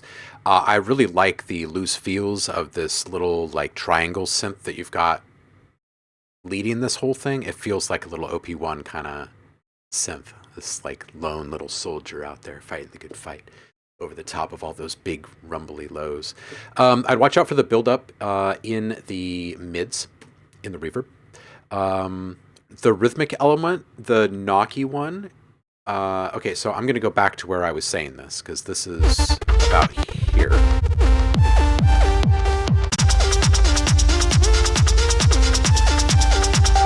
It's totally this clicky thing here.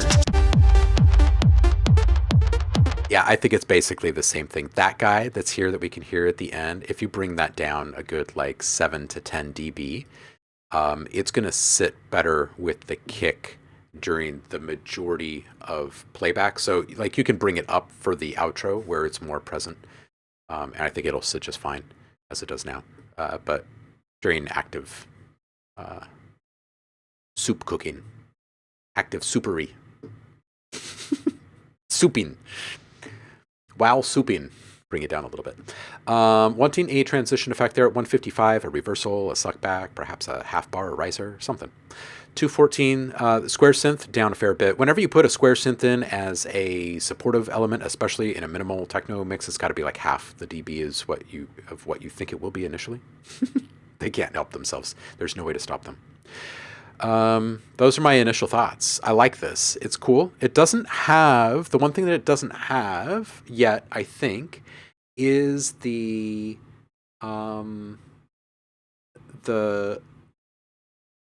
single sample little hook that you've had in some of your others recently. It could be dialogue, it could be sound effect.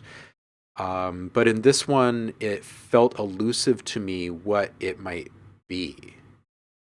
I found myself kind of looking back at the name of this, trying to like rely upon that for some inspiration. But I feel like you are kind of missing the kind of call to action sample, if you will. You know, if you go back a few tracks, it was the speak and spell. You had a dialogue sample. I can't remember what the word was in another one, but it's missing that. That's what this one's missing.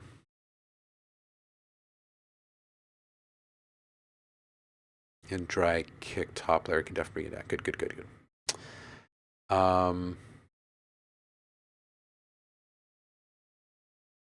Ooh, yeah. Itsubo says, oh my god, at the end, I wish there was more feedback on the delay for the lead going into the end, and I get sucked into the ending part over time. Yeah. Simply Okay says maybe a subtle 808 on that is gated with the synth. Oh? Drive On It sounded really good, says Iron. Art might be a bit too prominent, but the actual tone was really nice, says Iron. Yep. Itsubo was feeling the same thing about the square synth. Simply Okay says giving vibes of pegboard nerds. Yeah. Iron Imp says, really like how clear the synths are with just that hint of vibrato or really low index FM. Yeah.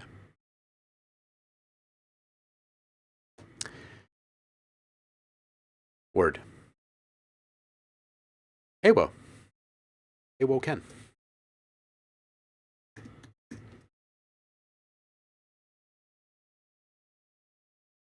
Echoes Asunder. That's a great name.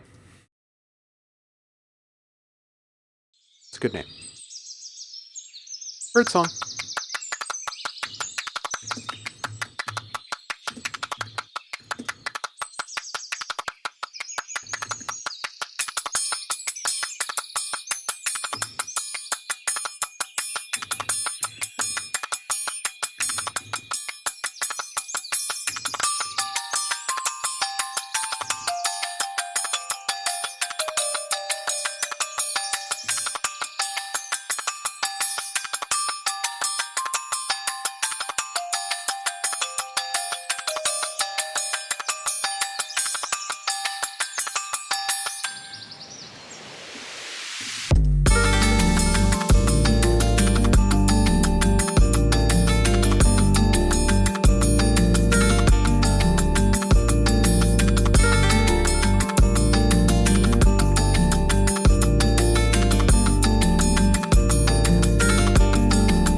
Yo, Ewo, this is great.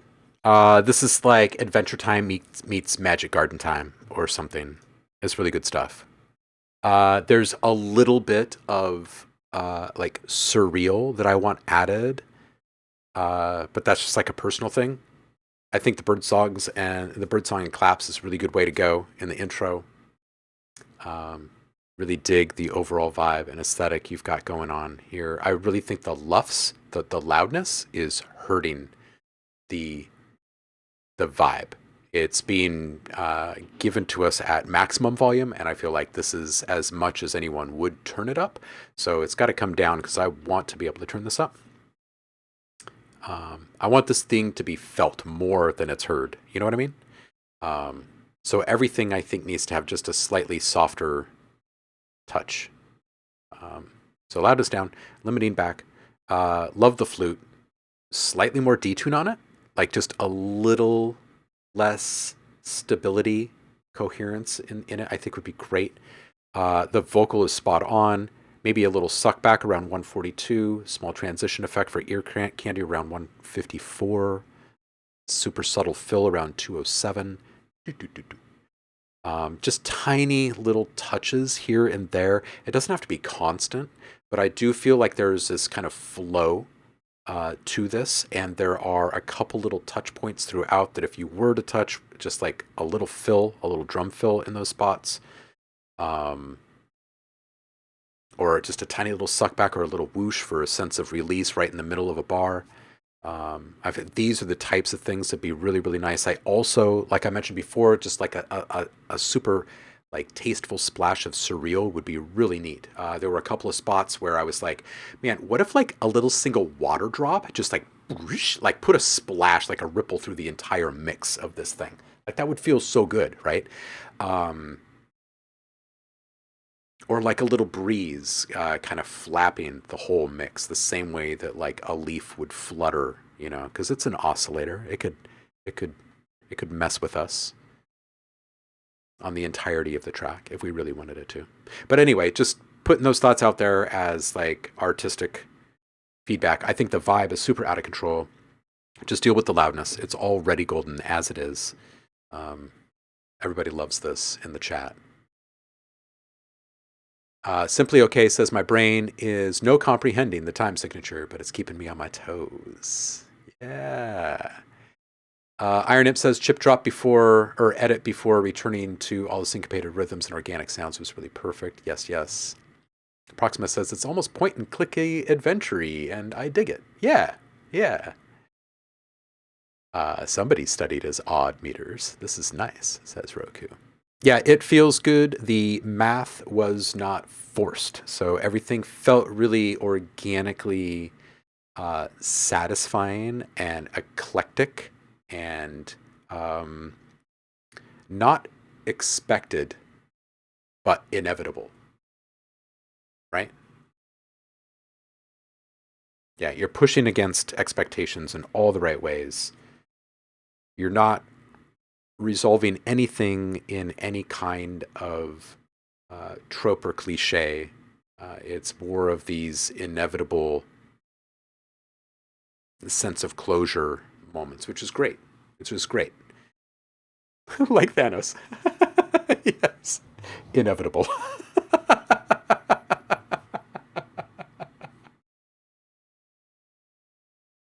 And Iron Imp, same, yeah. Point and click adventure just immediately makes me think of Sound Blaster MIDI OSTs. Yeah, early 90s. Oh, Beyond a Steel Sky. All right, Jeremy G. Viking. Let's do this. Germicide, we got broken pieces here.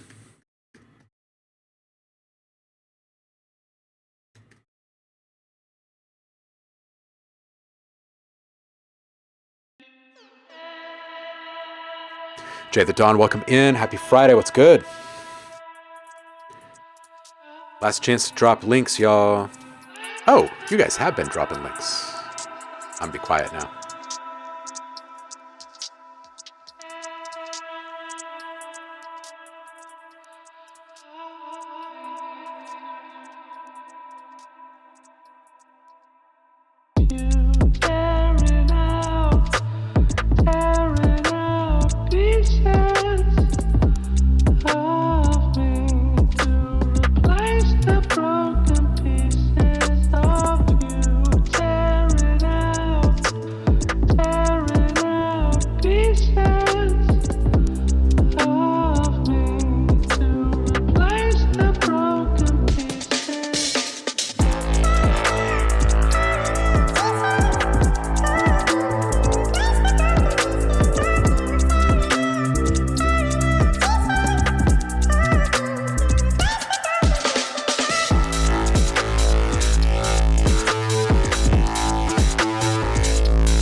Germicide, I think is great. There's some small volume type things here, I think, that will improve this. The bass is cool. I would adjust the ADSR, bring the sustain parameter down a good 15% or so.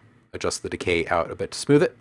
And so we can also kind of hear that volume kind of gliding down just a little bit. And then this will help us sit in the pocket better when it's sustaining notes. Also, the distortion profile that you've got on it is great. It does bury the vocals by a lot as soon as any of the mid to high frequencies are disclosed from that filter, though. So, from the filter opening, rather. So, we got to dial it back the presence a bit. Let it shine brightly a few times, but then restrain the rest. I'd bring the volume down a good 8 dB. I think that the use of filter to tuck it behind the vocals precisely at 213 is a really good example of how you can achieve some more and better placed, better timed separation. Those swells don't need to be happening as rhythmically as they are. They could be much more strategic, and then that'll help the whole thing feel a little bit more nebulous and organic in the way that the elements are responding to each other in the mix, rather than adhering to some kind of predestined pattern-based production style. You know what I mean? Really, really good stuff. Really good stuff all the way around. I think that there's a few other things mix-wise that could be differently or be done differently, but I don't think I want to bring them up because I really like the way in which you're approaching things in your own way on several different levels here. So I'm going to keep my mouth shut on those things and just mention these couple things. Yeah, I like the raw buzziness. Rokusai says top bass is slightly too loud for the rest of the track, perhaps a left compression issue or some volume mixing. I agree. Simply Okay says maybe add a little chop to the bass to not only give it some variation, but also help transition out of the first drop. You know, I was just talking about the importance of shaping in general with Saffron Works in the lesson yesterday. He always picks great lessons. I always tell you guys this after a lesson. I always feel fairly inspired after meeting with Saf over the past few years, because he picks topics that are really affecting in a number of different ways. That yesterday's was specifically about shaping sounds, and this is a really good example. This feedback here saying from Simply Okay saying maybe add just a little chop to the bass. A really good example of how you could do that is grabbing something within the track that has a little bit of change over time to it. It can be an ARP, it can be some sort of rhythmic element. Put a noise gate on your bass and then sidechain that element in through that noise gate so it starts to affect the way in which the bass is being delivered. You give it a little bit of a wiggle, right? If you get the threshold and reduction rate so much that it is actually chopping out the sound, it's probably a bit too much. But if you're leaving it at a level of maybe, say, like a difference of 6 dB, 8 dB, now we're talking about a really well executed rhythmic little massage here of a cool sound. So sidechain that hoe. That's what Ben says. All right. Jay the Don says it's fire. It broke his brain. Iron Imp says, I'm sorry, I kind of lost critical thinking. I just wanted to spend more time with that buzz. I'm going to have to go listen to some Daddy afterwards or something. Iron Imp says, when your synth sync starts to sound like Swedish guitar tones. Yeah. Blackberry, welcome in, homie. Blackberry says, I wish in real life I could shape my mid-range as easily as I shape sounds. Hard to put a belt on a beach ball. Boom. Jay the Don dropped one in public feedback. Excellent. I'm going to go ahead and close the queue then.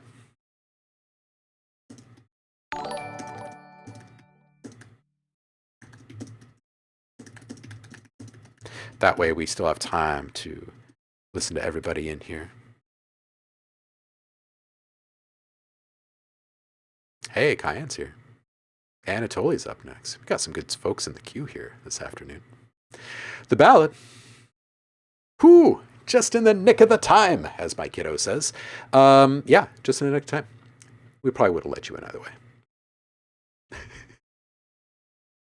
I know, Roku, right? BlackBerry knows how to enter a chat. Solid. It's got skills, man. This guy's got skills. Anatoly, let's listen to you. First, I got to get my keys right. All right, let's do this. Fox Fredito rising. Oh, wait, we got a cat visualizer? Hold on a second. Started up broke, how to get it from dirt. Dreams in my pocket, been hitting my shirt. Hustling cold, been through the wars. I do turn them bells into lessons. Not a curse, they said I would make it. Now they're watching from afar. I'm climbing up the ladder, they're still wishing on a star. Late nights, no sleep, try double up the bag. But every time I move, it's like the world's holding me back. Been down, been up, yeah, I've seen it all. Lost friends, lost hope, still I had to crawl. Now I'm looking at the top, yeah, and it's calling up my name, ooh, yeah. I've been fighting through the rain, yeah, I'm just trying to make it. Chains wrapped in my neck, but I'm so still free. Try to break the cycle that's been holding on to me.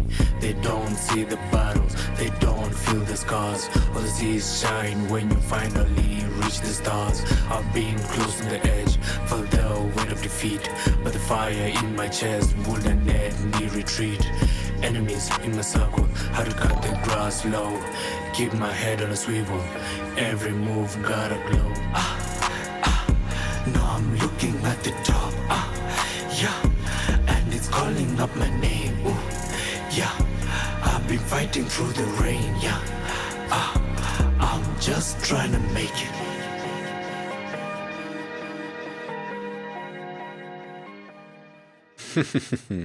Nice. Always good to see the family in a video. Cat was on it. I think that cat wanted to go to town on your hair there. All right, super tight vocals. Nice use of breath to enhance the groove. I would lean into that more.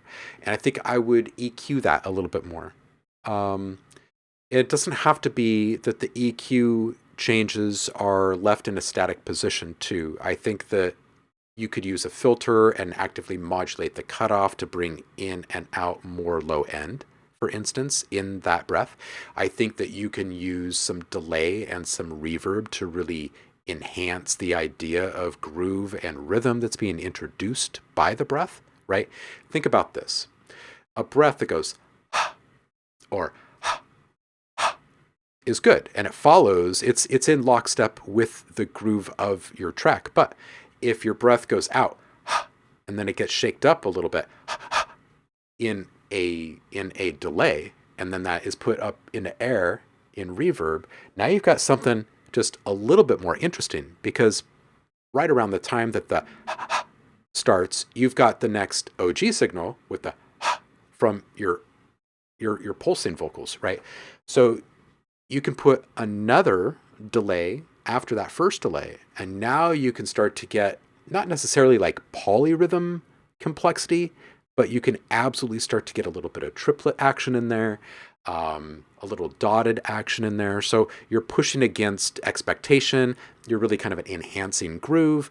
As long as you keep lower frequencies out of those time-based echoes, those time-based effect echoes, it's all going to feel pretty tight. You leave your echoes a little bit lower than your original signals, and everything feels now like you've got multiple velocities and levels of presence. And you can even pan one set of delays to the right a little bit and pan the other set of delay echoes to the left a little bit. And now you've got your own unique kind of ping pong kind of stereo enhanced kind of thing happening. And you've achieved a much richer, more immersive, engageable or engaging groove, right, for the listener. And you haven't added anything to your mix, right? You haven't gone and added a whole nother instrument or like a new shaker or anything like that. You've kind of achieved more with less. So also the 808, I think, can have a little more character from some saturation. You'd adjust your volume down after adding that just to taste.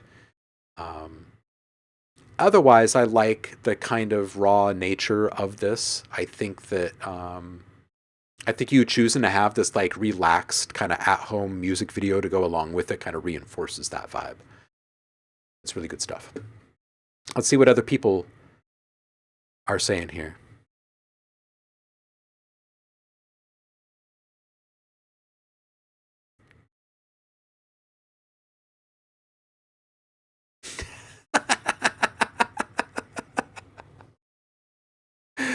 Oh, Nano says he would like to petition to ban Rokusai for being more talented than me, us, they, them. Ben, here in the OhmLab community, you're just going to have to suck it up and deal with the fact that Rokusai has more talent than you right now. Or you could refuse to accept that and just level up a few times and then wait for his volley back across the net to you and see what happens. Uh-oh. Nano has started this petition. Simply OK is on board. He wants to sign it.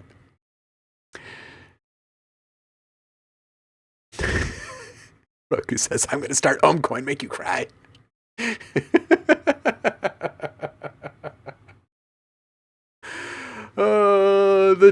Joryath in the Discord, public feedback. I just closed the queue, but you can ignore that and put that in there. We'll still listen to you. But we're going to wrap up at the end of that. Already getting banned. Nope, no skipping line. Blackberry says, this is probably a purely subjective observation. On first listen, I'm not sure if the hard pan vocals is distracting or real cool. I probably just found it a little distracting because the vocals diction was not super clean.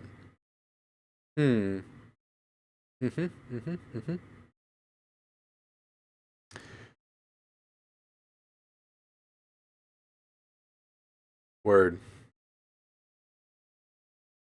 Yes, you can learn a lot from hearing the feedback on other people's tracks. 100%. Iron Imp says, when I saw Morton Subotnick live, he did some really interesting thing with quad hard pan vocals. As the voice traveled, it left this trail like a 100 huge multi-tap trail, sort of, or trail sort of following it. Yeah. Juice in the Discord. Okay.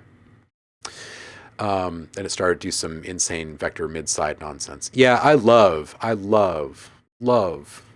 kind of stuff. Absolutely. Anatoly, I hope this feedback vibes with you, helps you make it even better. Kyan, you are up. If you are here, you've been quiet in the chat. Just saying. Ravaholics Radio, the CIA, has been tracking me. This has Saturday morning cartoons written all over it, doesn't it? Look at this image right here. All right, strap in. Lock into whatever kind of safety, security device makes you feel better, because we're going to go listen to Kyan now. Good luck. I'll see you on the other side.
Okay, so Kyan, as per usual, there's a lot going on here. I would love to hear the snare have just a little bit more sauce on it, so it stands a bit more upright in the mix with everything else. The 808 can come down a fair bit. I love the tom fill. Steel drum, super dope. Was not expecting this. It's like a weird juxtaposition, just all in itself. The ARP at 112, there's actually two ARPs here. I think they can have greater separation between them. One of them is getting more buried than the other. I think this radio tag needs to come up at the end because I love it. Always love it. Yeah, 808's going nom nom. It's just munching everything. Nice melodic elements, though, Liv says. I agree. I also agree with what Blackberry's saying about being able to do some insane stuff in live recording now that you couldn't do just 10 years ago. We're over here on a little side quest talking Sabatnik in the chat here. Yeah, Cayenne, I think that the other thing is the distortion. I think that part of it is the ranginess of the 808 and the the kind of overblown loudness of it, and then the distortion being applied to that en masse. So part of it is just targeting a specific frequency range for the distortion, so it's not so all-encompassing, because when it is, then it kind of hits the project in a similar way that white noise does, sort of. So wrangling both those things. And then I think that this starts to feel a little bit more cohesive, gelled together, right? I do want some kind of sauce on that snare, though. Yeah, yeah.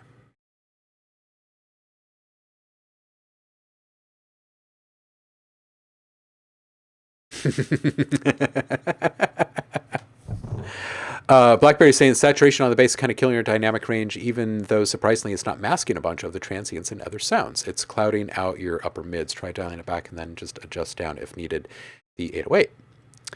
And Kayan's saying, yeah, that's what we want. I hear you. I think it's a balance thing. I think it's just a balance thing. It's got to be just the right amount of each thing. You know what I do like, though, when I'm looking at this Cayenne, is that I'm not seeing completely clipped peaks all the way across. I am in a couple of spots, but I'm not seeing it completely across the board. I think that if you wrangle the 808 and the distortion pairing just a little bit more, this thing gets a little bit tighter. But I would love to hear the ARPs not getting buried quite as much and for them to have a bit more separation between them. I think it'd be good. Yes, constructive. Yes, Jay the Dawn. Always good to have you here, homie. Just. Cayenne, I'm looking forward to this EP that you are teasing. Vishkanya. Poison Damsel. Version 9.1. Look at this art clip, by the way.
Tomorrow she will learn to die.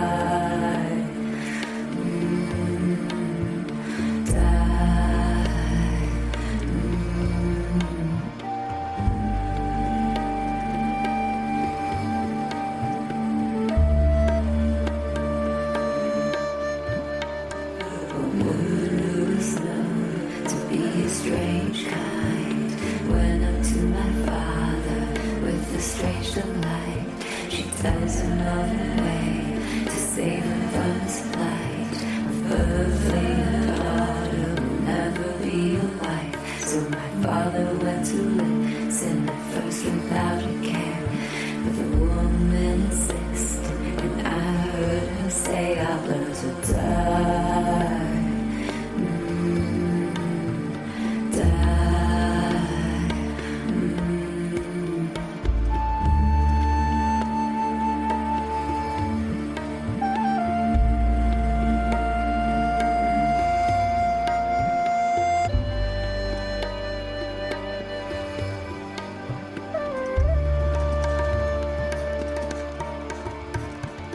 So ever since I was hers, she told me I would learn to be a blessed curse. Fate now has a way to burn. At first I would cry at the bitter taste of every drop that came from the face, and I let it slip past my lips without a break, letting the poison in me accumulate so I won't die. Die.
Okay, there's a couple of things here that I think you should take notice of, and the rest is just like, wow, this is really great. This is really great. There's a lot of originality here. I like the arc, this kind of linear nature of the journey here. The string ambience can come down. I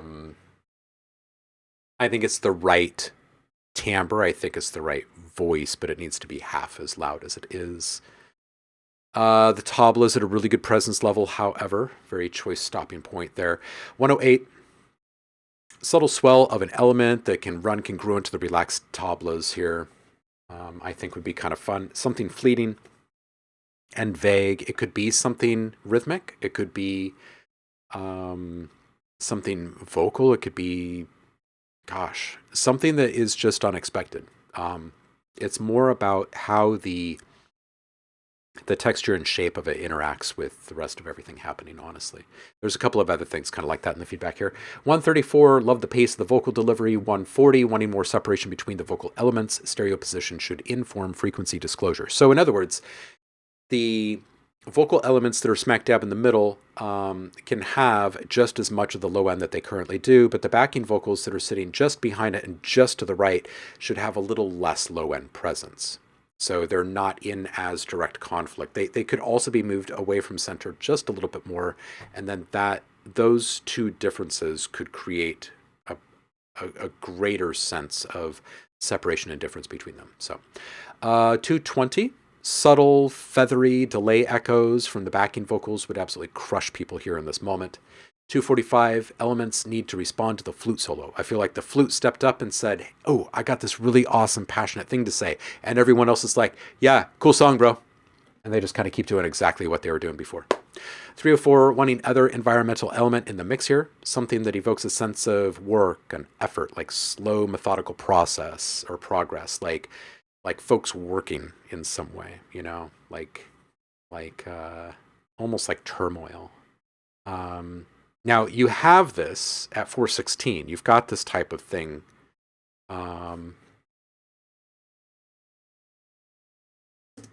But what I'm hearing up here is just a little bit different. It could even be vocal, like a chanty kind of a thing almost. Let you kind of sort out what could go there, but it's more the appearance of something that is rhythmic and counterbalancing what's happening there. Transition support needed at 358. Maybe a reversal would feel good. I also feel like a change over time leading to this moment would be great. So more of a build in this moment and more volume automation to achieve that. 516, this guitar lick at the end, it felt out of place. It felt like you were wrapping up like a simple little rock tune or a pop tune or something, and it was a little too easy breezy. I felt like the rest of what was being delivered by that instrument before this was more thoughtful and on par with the aesthetic that you were feeding us. So I'd hit that again. I think it deserves a more. It needs to end on a note that leaves us just contemplating rather than being like, okay, cool. Let's see what other people are saying here. Yeah, really good stuff. Everybody is liking this. Trance in Your Pants says, can totally see this licensed in a film. Blackberry says, early reflections, and the other is not because the brain subconsciously... Wait, I'm reading part of this. Here we go. Starts off with saying, your tablas could use a little more work. You can't really hear the note movement from the palming, especially in the buyout. When creating ambient environments, decide if you're inside a huge space or in the natural world. Each responds a little differently, and it's okay to mix the two, but it needs to be done with intention, especially if you have two instruments that are similar volumes, have similar attack velocities, hold similar position in the mix. Sounds a little weird if early reflections and the other is not, because the brain subconsciously, psychoacoustically, it's a little confusing trying to understand the relative relationships. Basically, what Blackberry is saying is that our supercomputers that are perceiving everything in a very specific way in here are they're like BS analysis tools. If the reflections, if the timing of the reflections, if the reverberations or echoes of something don't align with what our brain is expecting, it calls BS on it.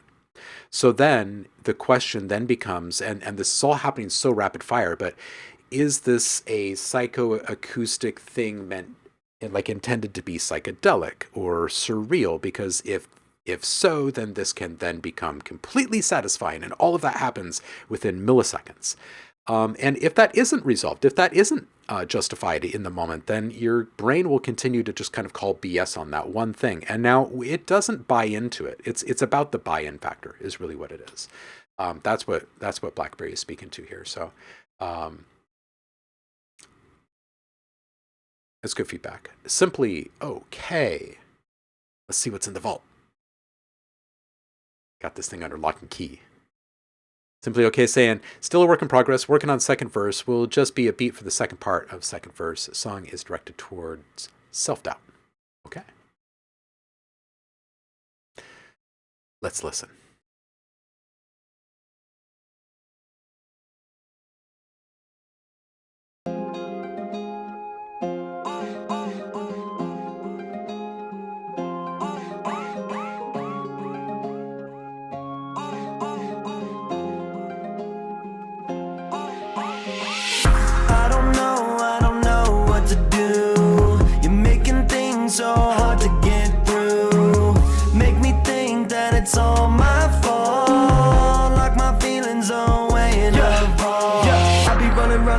getting all up in my mind like I'm going crazy. Feeling like I need a jacket, man, to keep my head straight. I'm getting lazy. Why do I feel everyone looking when I turn my head, calling me maybe? Even think about it, make me think I'm needing something so I can stop shaking, yeah. Why did I hop in the booth? Feeling like this is my only way to sit here and speak all of my truth.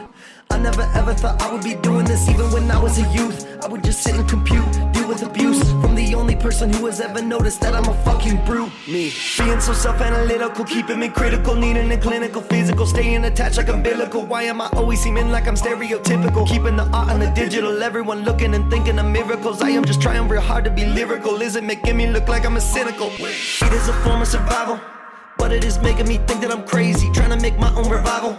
Hit me with things that are making me hazy. I just wanna be a person people can look up to when they have the dark thoughts. I got a bit of experience dealing with these kind of things, I ain't got a lot. I don't know what to do. You're making things so hard to get through.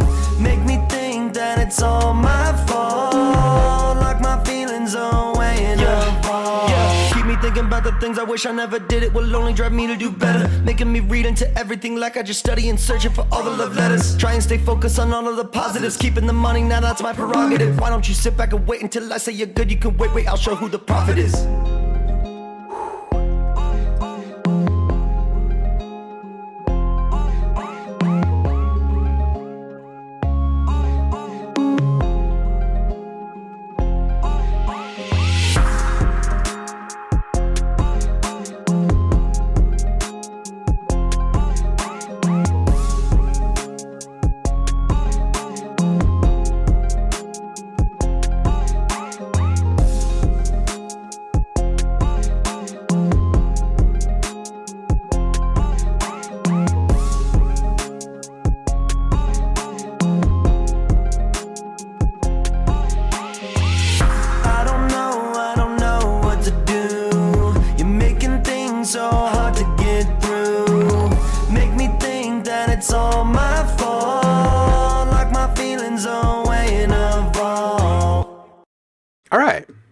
This one's pretty dope.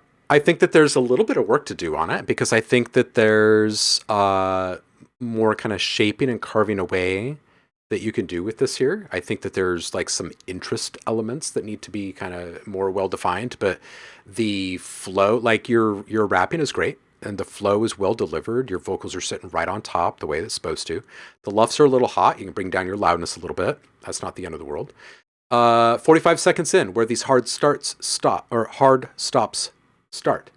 I think these can, by and large, be cut to full silence. Right now, they still have bleed from sounds that are still trying to resolve themselves to full silence. So it's not having the abrupt and full, like, emotional impact that it could have if something came to a complete and unexpected silent stop. Now, you add to that every once in a while, the lyrics in those moments are going to be a little bit more profound or important than others. So in those moments, you can put a little reversal. You can come to complete silence a little bit faster. You could do a tiny little stutter. You could do a simple little re-sequence right into one of those little one-step silence moments, right? And that, like, each one of those little maneuvers is going to make us, like, pay attention a little bit more, right? It's going to, like, pull us into engagement. So think about those things as you go back through this thing. The other thing I would say is volume automation. There are several different points in which I think there could be kind of a surging kind of feeling, and that would have easily 2, 3, 4 times the amount of emotional impact for each listener in those moments compared to what is being delivered in a rather static and measured way right now. So I think for the most part, right now, you're in a really good spot. This is where you go back and you start kind of carving away at these things, adding little, if you've got automations in there and that line is linear, make it convex or concave, right? Add a little bit of sauce to everything. Add a little bit more humanization. I'd also watch the click in this 808. The attack doesn't need to be at 0, and I kind of feel like it is. Yeah, these are all tiny little nuanced things. Watch the luffs. Watch the luffs.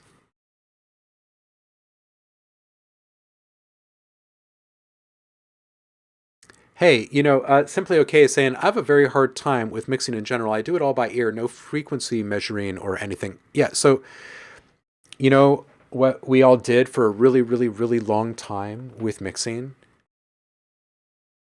We used our ears. And, you know, when you're turning a knob, you can't see what decimal numbers are involved and how precise your stopping points are, or what the timing looked like, or what the shape of a curve, like the rate at which you turn that knob or move that fader, all of that stuff. All of that stuff.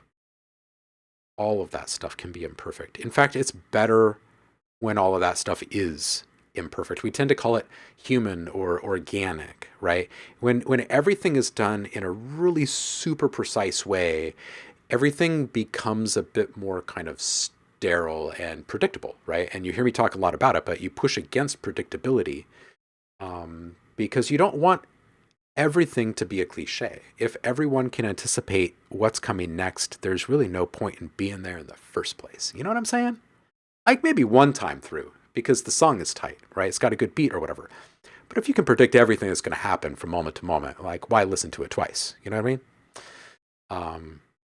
So really, this is really just about tiny, tiny little finishing moves here, I think. Jay the Dawn says, as long as it sounds good for me, yeah. Yeah. Blackberry says, that's the best way to do it. Mixing with your eyeballs is fraught with peril.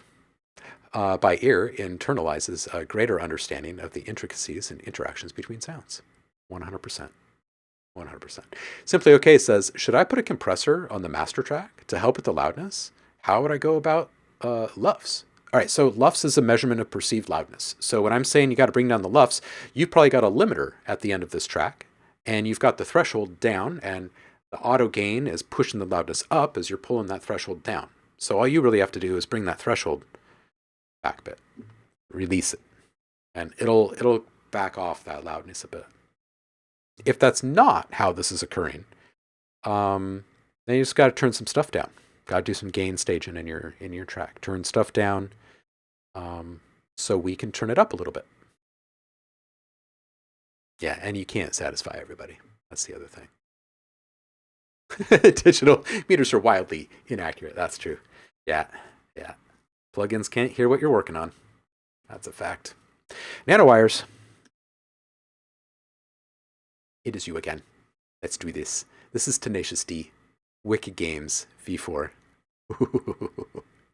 Iron Imp says, Uline Loudness Meter is a free plugin. If you need a readout, LUFS, integrated LUFS is mostly for broadcast standard and streaming purposes. Word.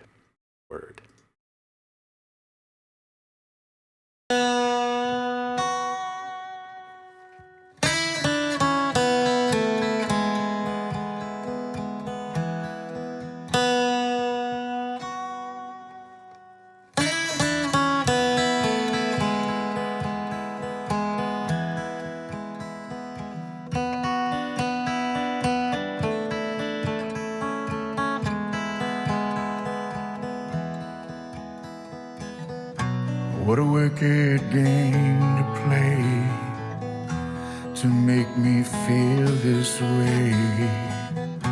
What a wicked thing to do to let me dream of you.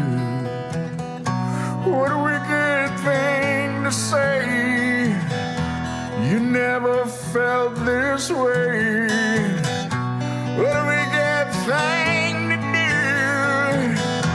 to make me dream of you. I wanna fall in love. No, I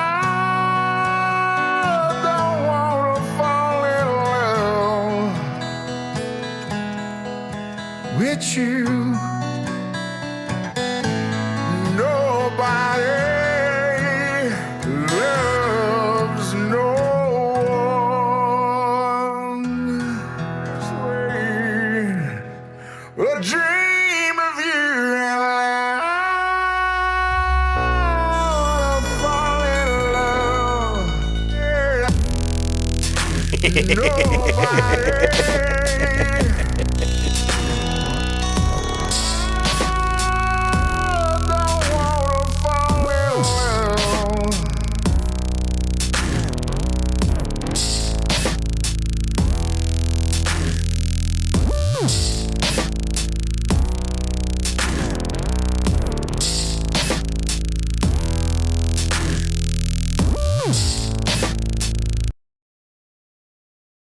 I want Jack Black and Chris Isaac to listen to this at the same time and have a reaction on camera, unedited together.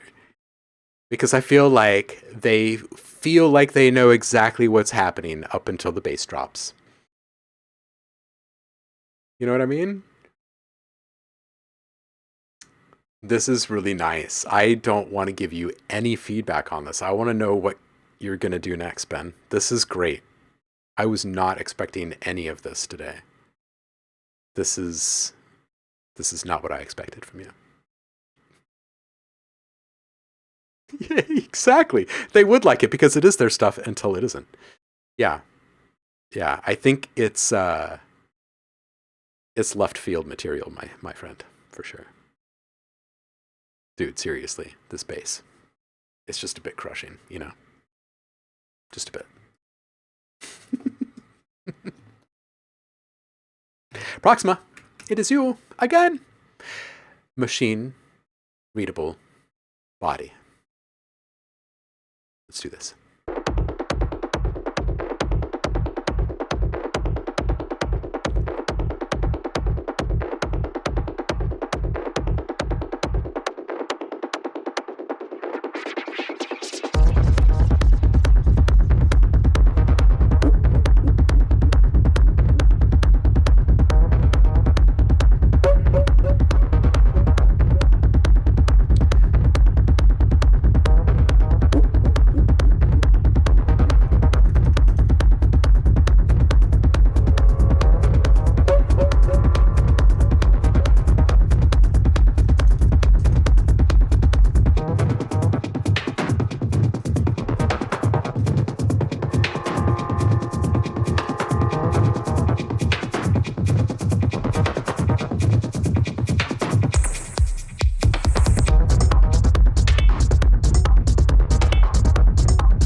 All right.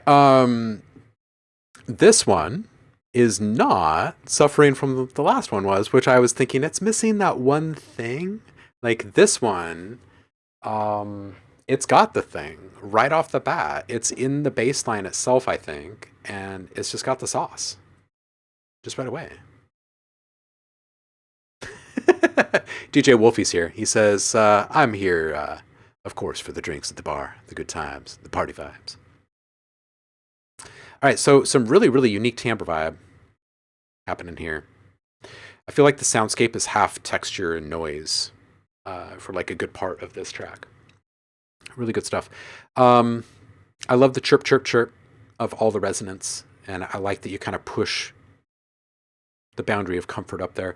There are a couple of spots here where you get really close to where we could be entering into some like almost uncomfortable screechiness with the resonance, and then you back off and come back down, and that's all great. But there's a couple of points where it's like I was really kind of hoping that you were just gonna like blow our minds and just like crank the knob and like bring up a full wet processed version of this screechy squelchy sound after it's been put through Portal or something, and it's just mangled into a different realm, and all of a sudden we go into halftime for a second or so. I don't know. I do feel like you have an opportunity. Here again at 512, I felt kind of the same thing. It could go in this other direction somehow and just kind of surprise us, keep all of the cool elements in the mix and everything. But there's something kind of lurking under this one, I think, that you can explore a little bit further. There's some like abstract qualities to some of the people or sounds in this. What is Portal? It is a granular processing tool. So if you were to say take this sound right here.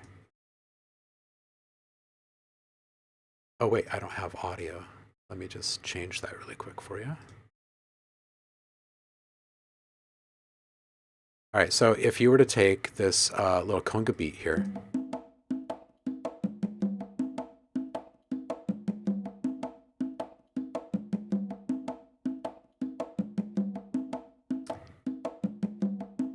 and if we were to put that through, oops, I just put that on the wrong track. Isn't that great? All right, so if we were to put that on this track here, and then we were to start moving it around in different ways.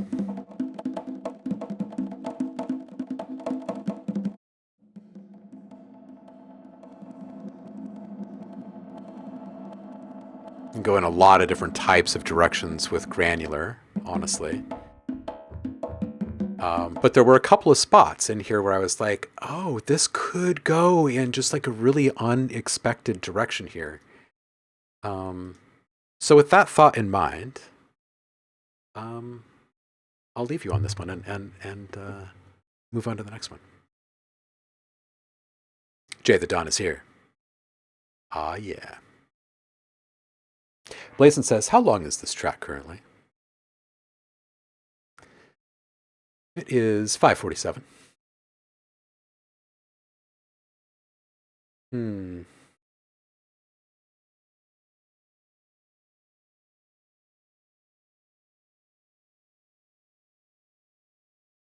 Nice, nice. Okay, so everyone is loving this one in the chat again. MSP! MSP is here. MSP is here. Jay the Dawn is here. We are going to listen to Jay the Dawn in just 1 second. I am going to hit play on this music. I'm going to go hit the bathroom, and I will be right back. I promise you. I'll be right back.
This moment. It's hard to turn this one off, right? It's called Danger Ahead.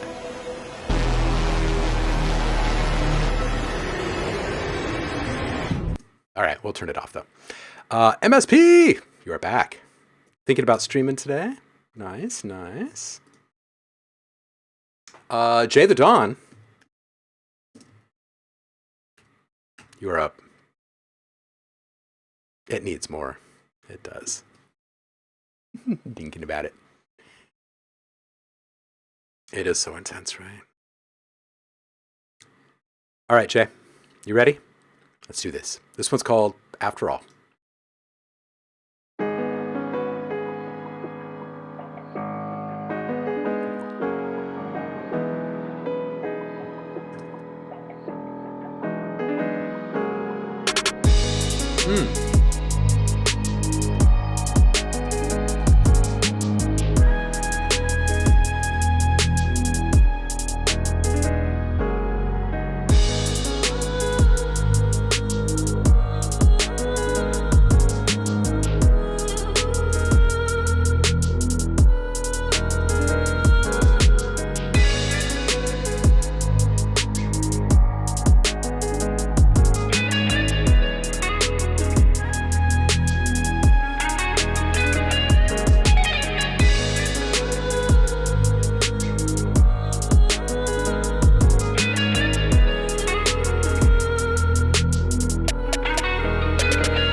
Yeah, Jay the Dawn, this is great. Dude, there's just a couple little things here.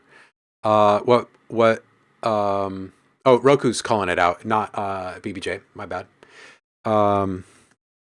The mid side on the bass would feel great because right now the width of the bass is so forward, like the stereo image of the bass is so dominant, right? It makes me want to say, pull back on the bass.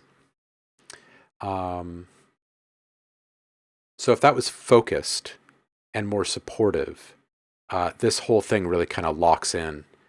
I love the sexy guitar lick. I think it needs to be moved to the right. Doesn't have to be the right, but I'm kind of hearing it on the right.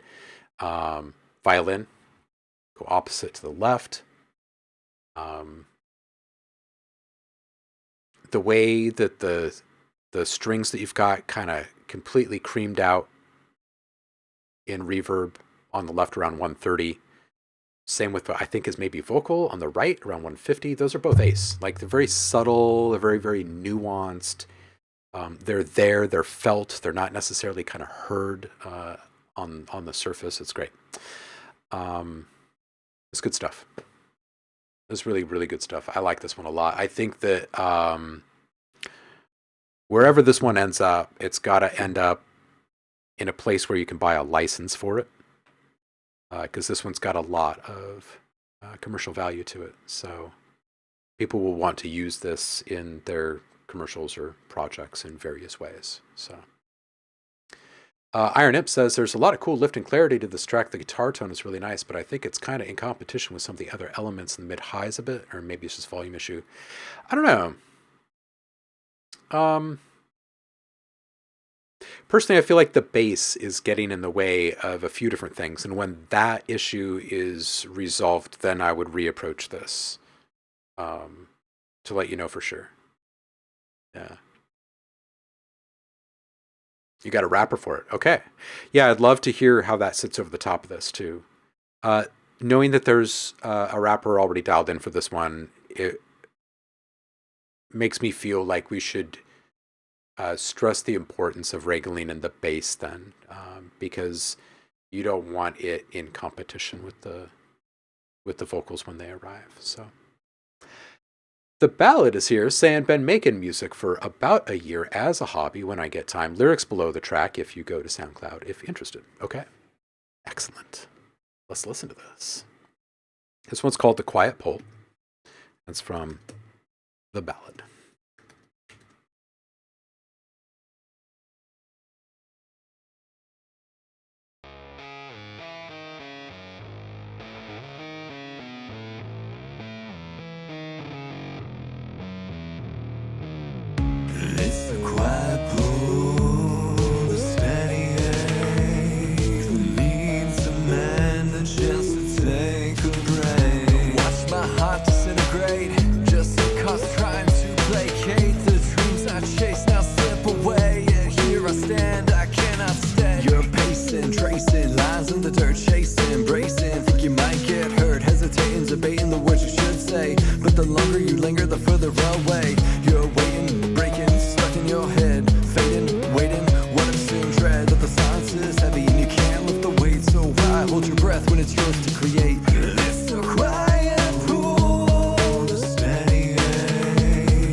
All right. The ballad. I think this is really cool.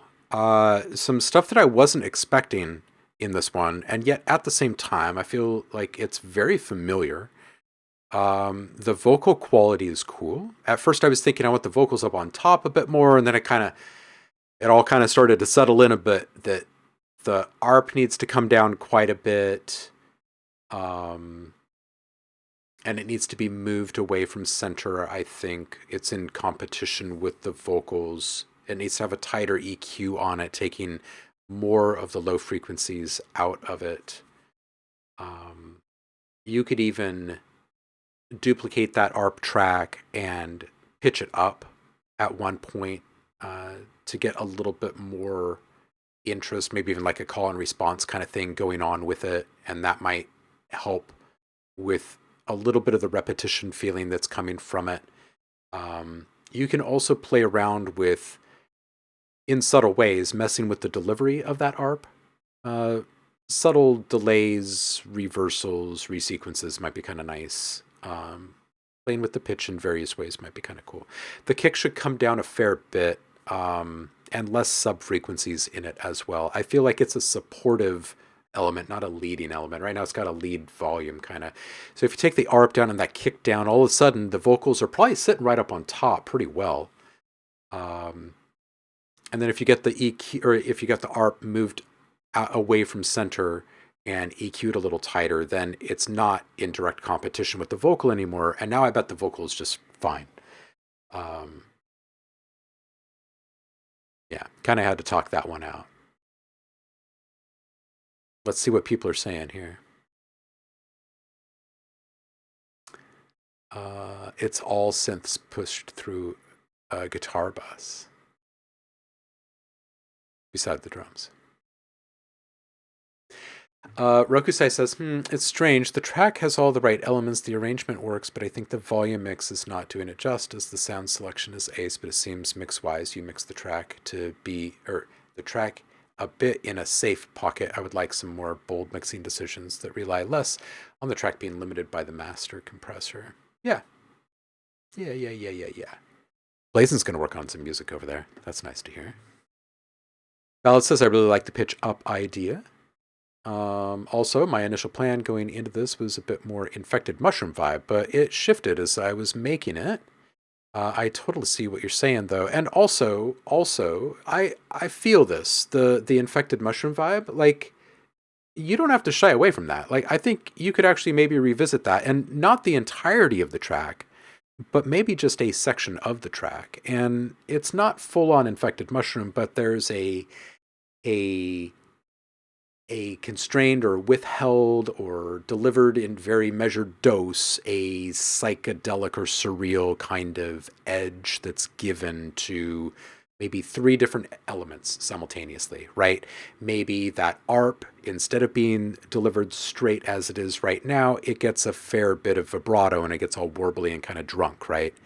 And then maybe there is a pitch shifted delay in there, right, as well. Which would start messing with several different columns of perception. That'd be kind of cool.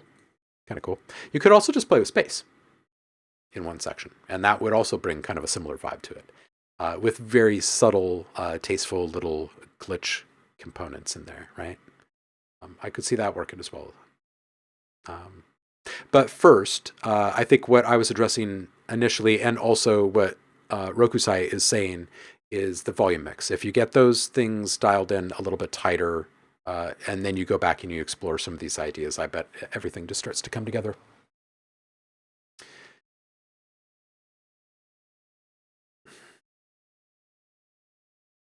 MSP says, love infected mushroom. Of course, everybody loves infected mushroom.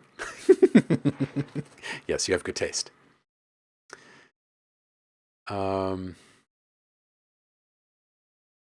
Yeah, they do get squelchy without making it cheesy. I think it's about the shaping of the sound, making it, like, forcing it to fit. Oh wow, I was not expecting this many.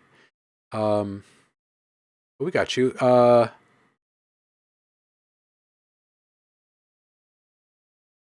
Crispy Beats We're probably just going to do one of these, I think, because we've already run over by a bit. So we'll do one. Let me know which one you want.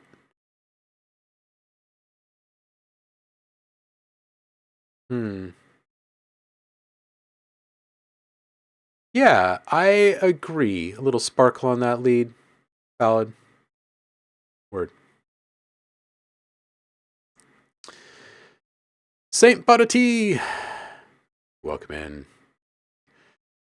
All right. Juice. This is you, right? Is that north? Let me in. Cool. Let's do this.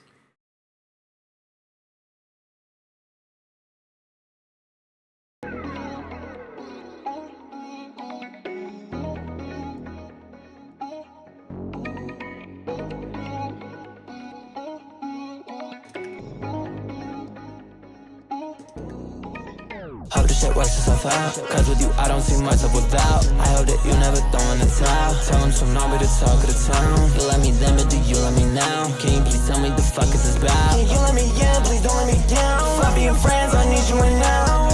Let me in, she said let me in. Let me in, she said let me in. Let me in, she said let me in. Let me in, she said let me in.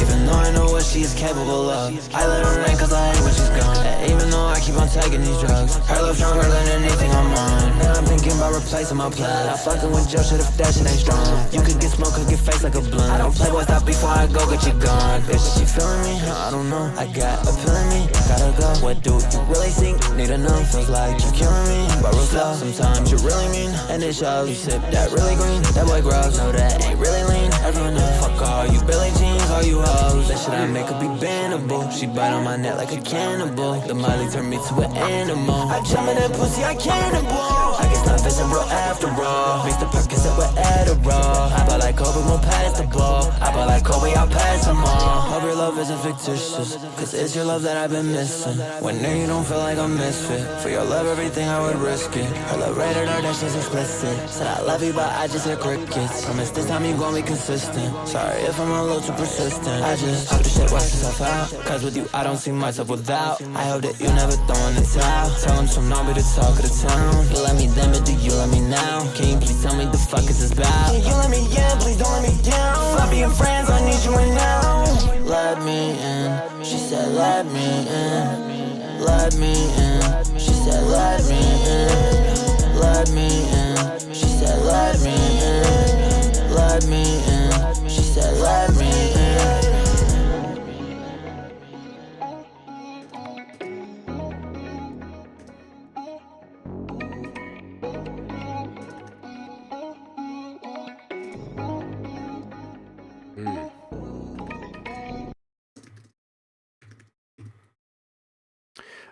This bass at the end is great. It's kind of like Stranger Things kind of thing. It's got a really nice instability to it.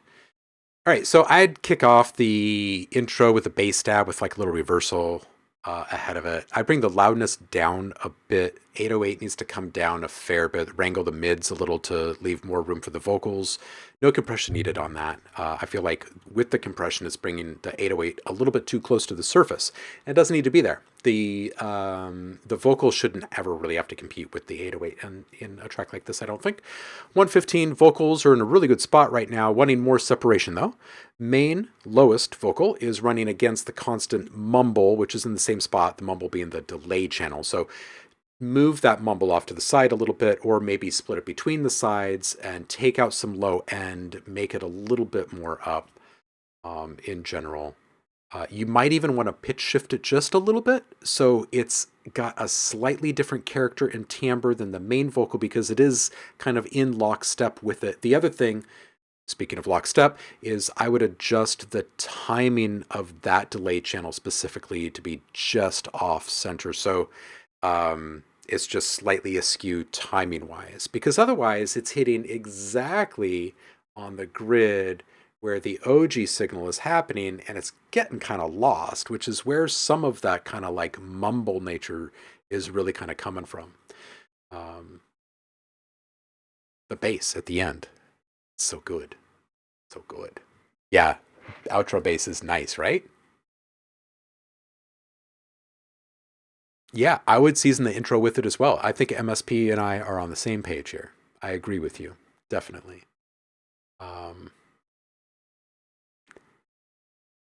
Blazin says the intro is the type of intros I hate. Def needs an extension for real, for real. Yeah, I don't hate it, but I do have some strong reactions to it. Yeah, I agree. I think that what MSP is saying about bringing the bass over there, I like that. I also like starting it off with a little something, maybe a little reversal or something. Yeah, jumping right into it and leaving it there is a little abrupt. On to the next. What do we got? What do we got? What do we got? Crispy Beats. Crispy Beats. Wear a pearlescent. Happy Friday to you.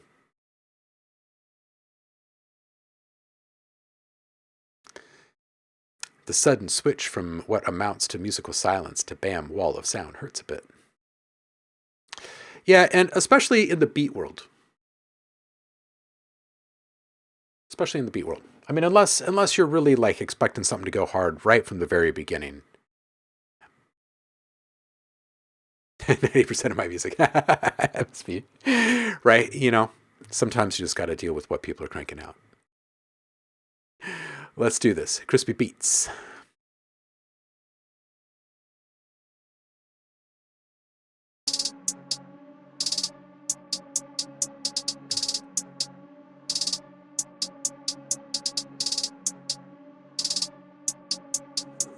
Crispy on another level. Bitch, I keep it on the low. Ya loco y yo. Olha que super hidro. Wkraftami eu kucho. Tego sto. Pekamo. Tego sto. Pekamo. Bitch, I keep it on the low. Ya loco y yo. Olha que super hidro. Wkraftami eu kucho. Tego sto. Pekamo. Само за мене научу. LSD, бутама в трибон. Хатренгения виждам, тя вика, аз не съм отива. THC, ти милка вдига. Твой шанс не дам, като иска да си отива. Тя го прави както трябва, дай бутюка ужадням. Черно-черни сипваме отгоре, докато ме кляка. Как ме кляка? Право ме прави да не зная. Ще те взема с мене набързо, после те оставя. Bitch, I keep it on the low. Тя е леко и ео. Паля като перхидро. В кръвта ми е алкохол. Дай го сно. Пекамо. Дай го сно. Пекамо. Bitch, I keep it on the low. Тя е леко и ео. Паля като перхидро. В кръвта ми е алкохол. Дай го сно. Пекамо. Нарциси съм, пукаме само за мене научу. Лаят ни хапят със страшен вид си уста. Такива кът мене, дето само с поглед се страшат. Вода, ето с всичко прекаля. Всичко или нищо, менталити, тя ти трябва. Като Big Body Bands, движа в тама хала. Фокусирани на мене, куките правят аран. Ама нямам нищо в мене, извиняйте господа. Не раздавам рушвети на куки, а топ материал. Bitch, I keep it on the low. Тя е леко и ео. Паля като перхидро. В кръвта ми е алкохол. Дай го сно. Пекамо. Дай го сно. Пекамо. Bitch, I keep it on the low. Тя е леко и ео. Паля като перхидро. В кръвта ми е алкохол. Дай го сно. Пекамо. Нарциси съм, пукаме само за мене научу.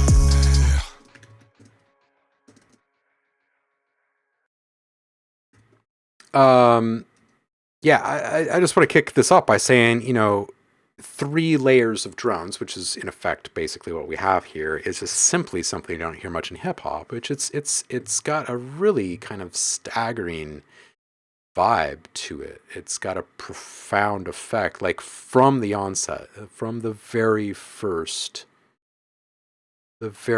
note. MSP, yeah, absolutely great sub-kick relationship, seriously.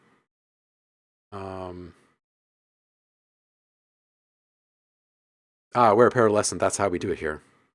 This is just great. Like, I don't really want things changed in this. Like, I want the sub down a little bit. It's kind of hugemus right now, but at the same time, it is one of the 3 drones, right? The voice being the second drone, and then you got the super subtle drone that's just kind of holding us in stasis over the top of the whole thing. And I'm not sure that this really hits us all the same way if we bring that sub down, because it's resonating pretty heavily. And the kick is hitting just fine over the top of it. So I don't know that it's really necessary. Like, it's not mission critical. That said, in lieu of turning it down, or as maybe an adjacent decision, using side chaining to bring in another element. We were just talking about this a couple of minutes ago, right? We were talking about this type of stuff. If I just go back to the same exact textures that I was referencing before, I'll just scroll down and needle drop on a couple different ones. Doesn't have to be any specific thing. It can be very abstract like this.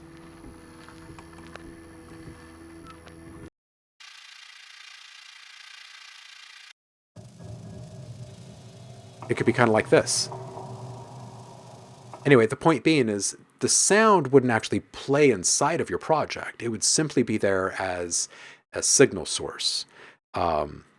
So the track itself could be muted. You sidechain the signal from that channel into a noise gate that is sitting on your sub channel, basically. And now the sub channel is going to be infected by the shape of the signal strength of the other track. And it's going to trigger the gate open whenever it reaches a certain threshold. It's kind of the opposite of ducking. So for what it's worth, something like that might be super, super dope. If you have something that's kind of busy enough, like some fairly omnipresent noise, but it's textured enough to where only, like, there's variation in the peak strength to where the threshold isn't constantly met. So it's not constantly audible. Every once in a while, there's tiny little bits being taken out of that sustained sub-bass. So something like that might be a really, really cool thing to explore, because you've absolutely got everyone's attention from note 1 with the sub. So it's really good stuff. It's really, really good stuff. Something good. Happy Friday, homie. Really good stuff. Clochard wants prosciutto. Saint Batati. Let's do this.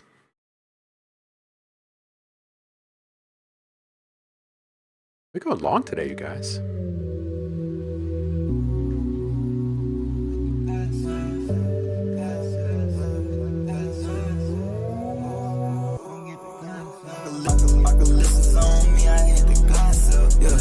Put your trust in a bitch, I hate that concept, yeah. Every time I step in a place, I bet these flames, yeah. Only got one interest, do you really wanna waste it now? Yeah. Project X in my head, I was playing, I'm Dex, we'll make living, but I'm that man, right back to the party, walking my big stands up. Shit, what happened at the party, I don't know, I'm fading out.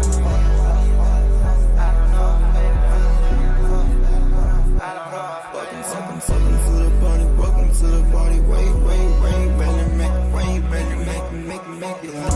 Listen on me, I hate the gossip, yeah. How you put your trust in a bitch, I hate that concept, yeah. Every time I step in a place, I bet these flags, yeah.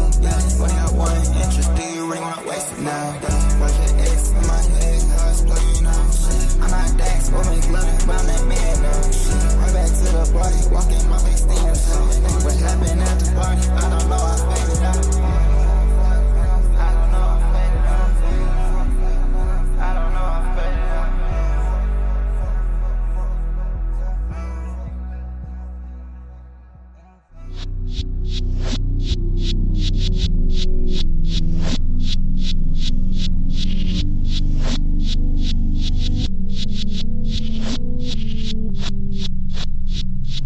Yo, I want to go back to the section here. Was not expecting the reversal outro. Oops. Ah, pushing on the wrong things here. Get back over here.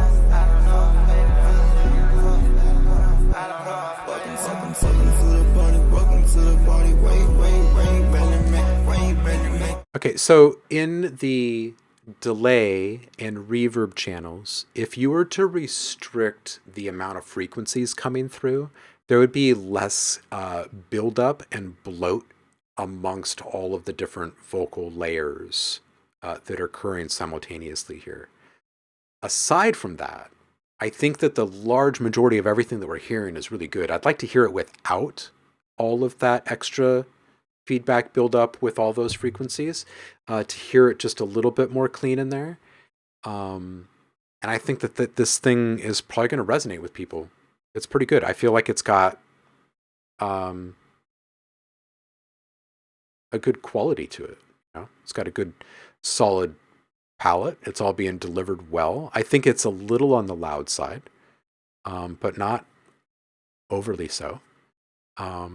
That's kind of the big thing for me right here, is just if we could get this part of it cleaned up a bit. The feedback doesn't need to be extended quite as long as it is. And you'll find that oftentimes when we hear really long feedback tails from long delays, we hear those really long tails in spurts. We don't hear it constantly. Usually if it's constant, we're talking more like ambient type music, right? And it's because of the way that things start to interact over longer periods of time. So I would say shorten up the feedback on this, extend it only in cases where you're wanting to like accent or extend tails.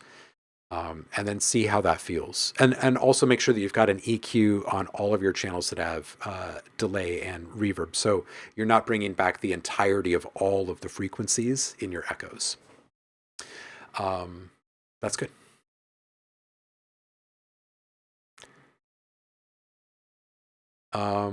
Yeah, I mean, if you're feeling the same thing, I think that we're on the same page. And I think that once you do that, you're pretty much good to go with this thing. Pretty much. There might be a little bit of volume leveling there afterwards, but MSP.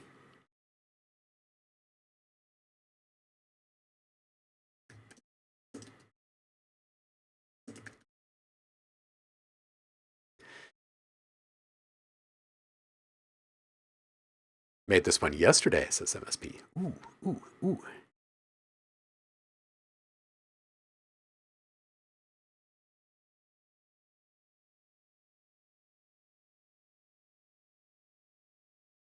Going for aggressive fairy vibes. All right. Fairy dub.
All right.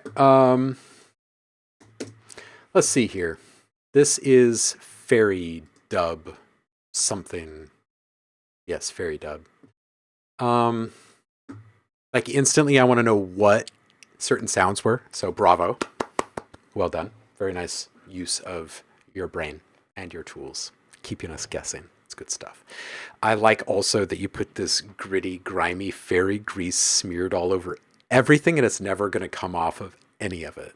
It's just forever this way. All right, 1 minute in this lead, I kind of want it to have a filter on it, simply so you can disclose the entirety of the frequencies completely at will.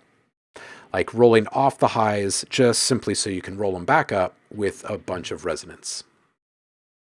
Right, and then having a second delay sitting on a separate auxiliary offshoot, and you're taking little delay splashes off of these different filter positions, right? Totally separate timing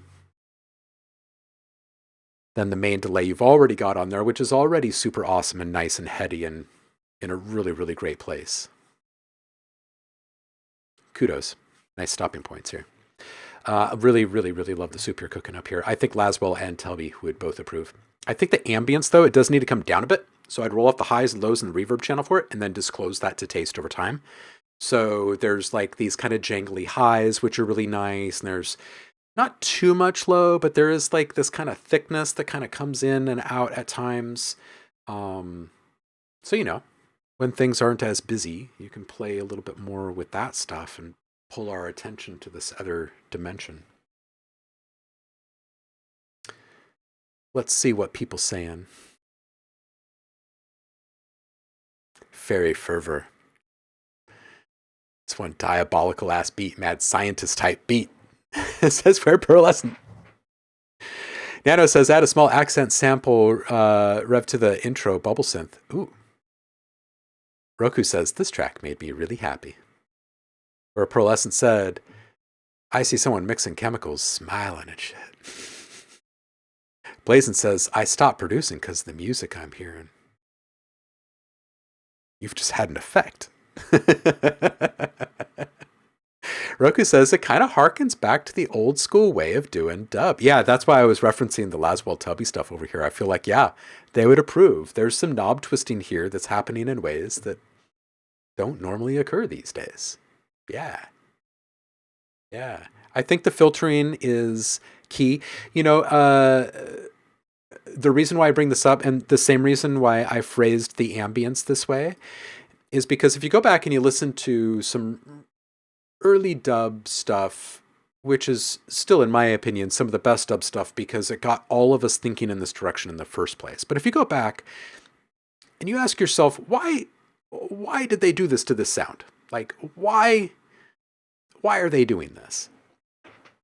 And you're trying to figure this out. Like, as you're trying to figure out how to make really good dub, right? I feel like it's the wrong question to be asking. I think that you put a filter on a sound like that, or on the ambience, like down here, simply so you can take it away later. Simply so you can have control over what, when, and where things are actually occurring. And then if there's change over time occurring within those moments, well, that's glorious, because now it's way more interesting, right? And that same exact thing will probably never occur in exactly that same way ever again. Unless, of course, you have a delay on it, because it's dub, and then it can repeat its deliciousness again and again and again and kind of imprint itself. So it's just something.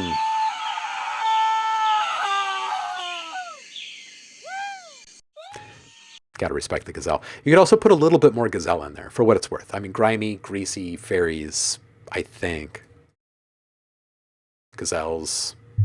I think they're aligned. Or maybe that's trolls. I don't know. Maybe I'm way off here. Anyway, ambience down a bit. Stick a filter on it. MF and Hog. This is pearlescent. This image What's happening with this image? Roku says, I haven't touched 420 in like 8 years, but this tracks makes me want to pull up a big one.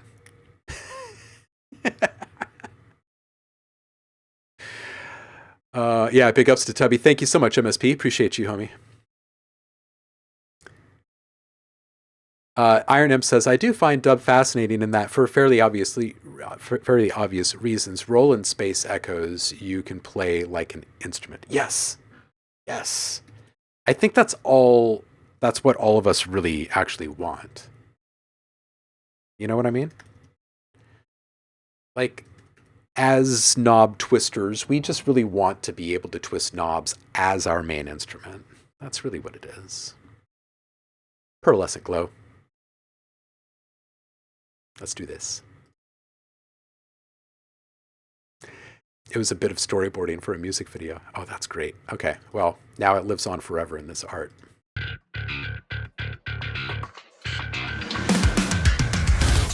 Oh!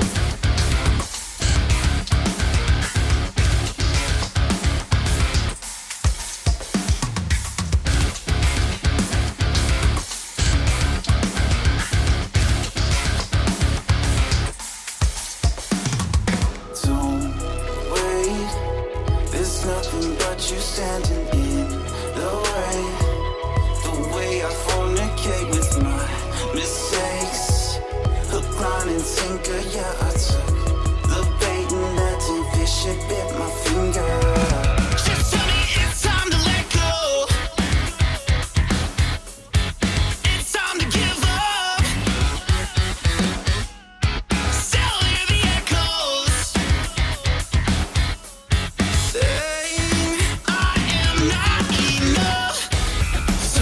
I can taste it. Want to be famous, but it's the middle of the night and the stars in the sky won't glow. Desperate and naked, alone and frustrated. Ain't got no spotlight to keep me warm. Born to be hated. Can't seem to shake it. Born to be hated. Can't say I blame them. I wanna run, but maybe stay. Be left behind. My friends and family. I brought a gun.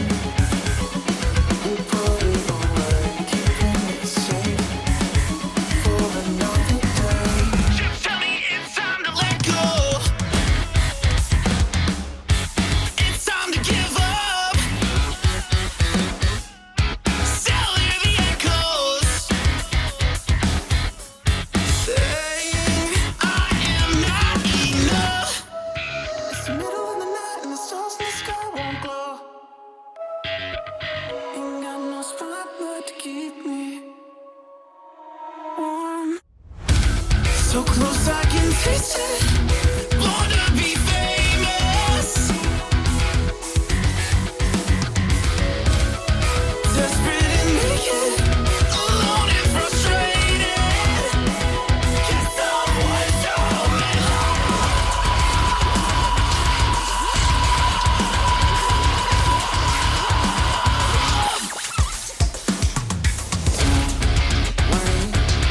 There's something about you I like you anyways. Okay.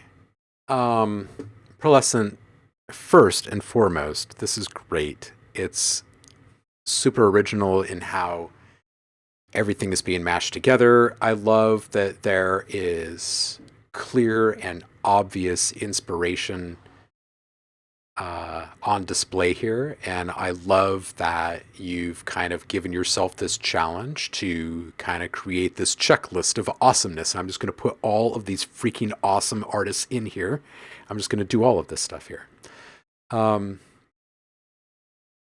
it's like a real turn the radio dial kind of thing. Yeah. Okay, so let's see what everybody's saying. Rokusai says, big clap. Iron Imp says, that was really tight and punchy. DJ Wolfmeister says, holy hell, that was amazing. Trance in Your Pants says, wow. Something Good says, super cool track. Really, really good feedback here. Rokusai is saying, fantastic writing too. Love the lyrical interplay and the little hidden chests. Really adds to the flavor of the track. Yeah, just really good. The tilted stereo, absolutely. Yeah, it's just all of these little touches throughout. They speak to a few different things. One is attention to detail and like mastery of craft, but another is also just like knowing your sonic history, like being aware of what's come before you and then how in the world you can parlay all of that into something that is yet again bigger and even more better or even more betterer. So Pearlescent says, shooting the video for this next week, trying to see if there should be any last minute changes. I don't really want things to change in this. I really don't. Like, there are points in this where I was like, wow, that's so Queensryche. And there were others where I was like, this is absolutely Faith No More. And the thing that kind of struck me as we got further and further through the mix is that you were treating each section fairly. You weren't trying to have one overarching way of achieving all of these things. You dealt with it pretty realistically, so it all came out really well in the end. So good on you. It's quite well done. Oh God, Queensryche. Well, when you're thinking like sonic quality, though, think about this. Like, think back in time. I don't know when you were born, what era, like what part of the world you're from or anything. But like when Queensryche really hit, like in like 93 or so, like at their peak, the quality of the audio, the amount of drama and stuff that was on display there was not really like anything else at the time. So yeah. Yeah, his dad's favorite band. Yeah, there you go. Yeah, it's really just about the quality of the overall mix and then the little nuanced mechanics therein, like of each style that's on display here. So good on you for approaching each one so methodically. It was really good. Something tells me that something good really super duper appreciated that. All right. Let's listen to hear what Poopies are all about. I feel like we've put enough distance between that song and something called Poopies. We can now listen to this. Hope you're doing well, something good.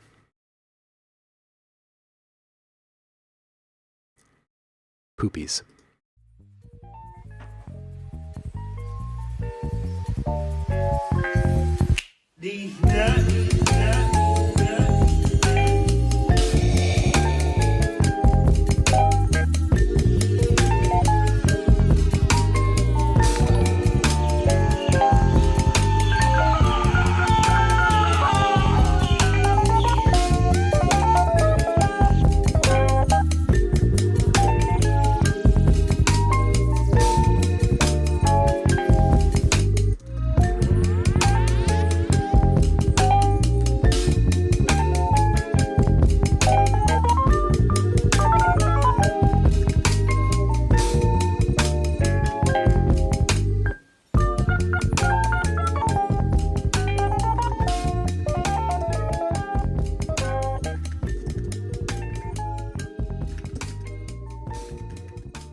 Yo, this is sauce. Something good. This is sauce. Can I just play the beginning of this again? Just. Yes, waiter, I'd like a bowl of the sauce with a side of the sauce, please. The snap.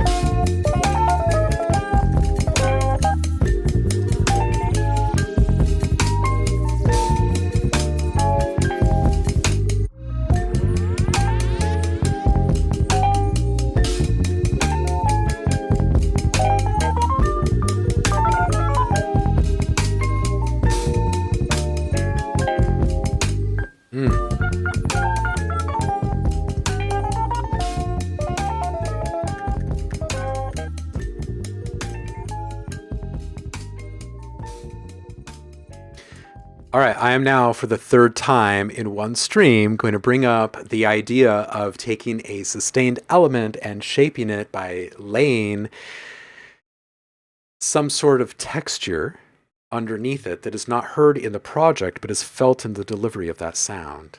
You're just going to put a noise gate on the channel that the sustained chorus instrument is on.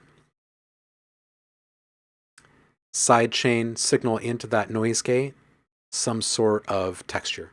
Let's just go needle drop in the same spot we were just doing before. I'll just scroll down here. We'll play this one.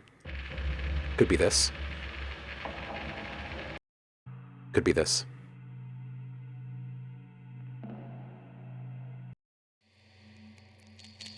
Could be this. Anyway, just add a little bit of surface texture to that chorus element, that choral element in the background, and I think it would add something. Dude, this is really tight.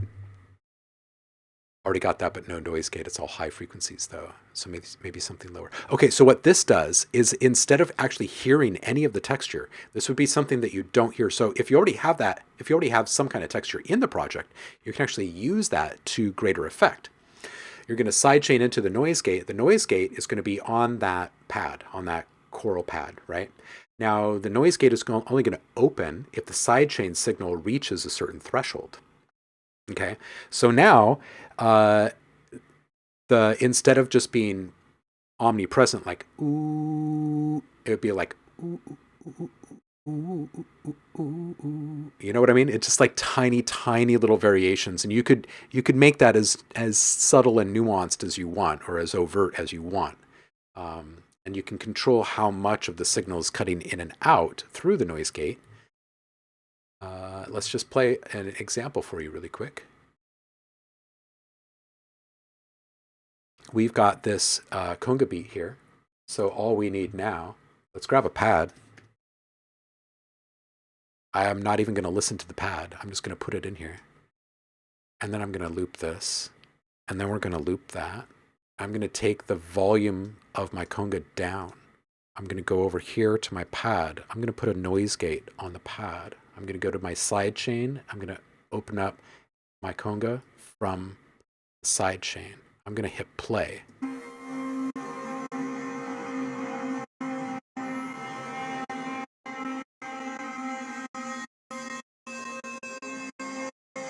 Okay, that mostly sucks. Now we're going to move this all the way up to like maybe just like an 8.6 dB reduction instead of 100 dB and see what it sounds like.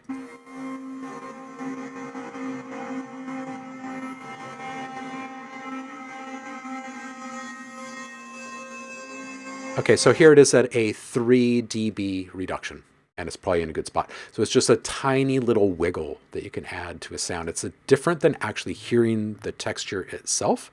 It's more like it's the signal strength of the texture that has been imparted upon the delivery of the sound, if that works.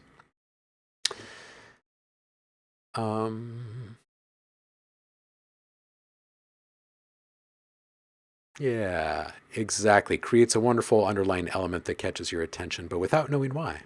Yeah, exactly. Exactly, too. Yeah, it does. It creates a little pulsating effect. And you still got lots and lots of bleed, right? It's still mostly sustained. It's a good production trick. You can use it all over the place. All right, kitty cats. We've gone over by 2 hours. We've gone over by 2 hours. Let's go and raid someone before everybody scoots. And let's go see who it's going to be. What say you, Twitch?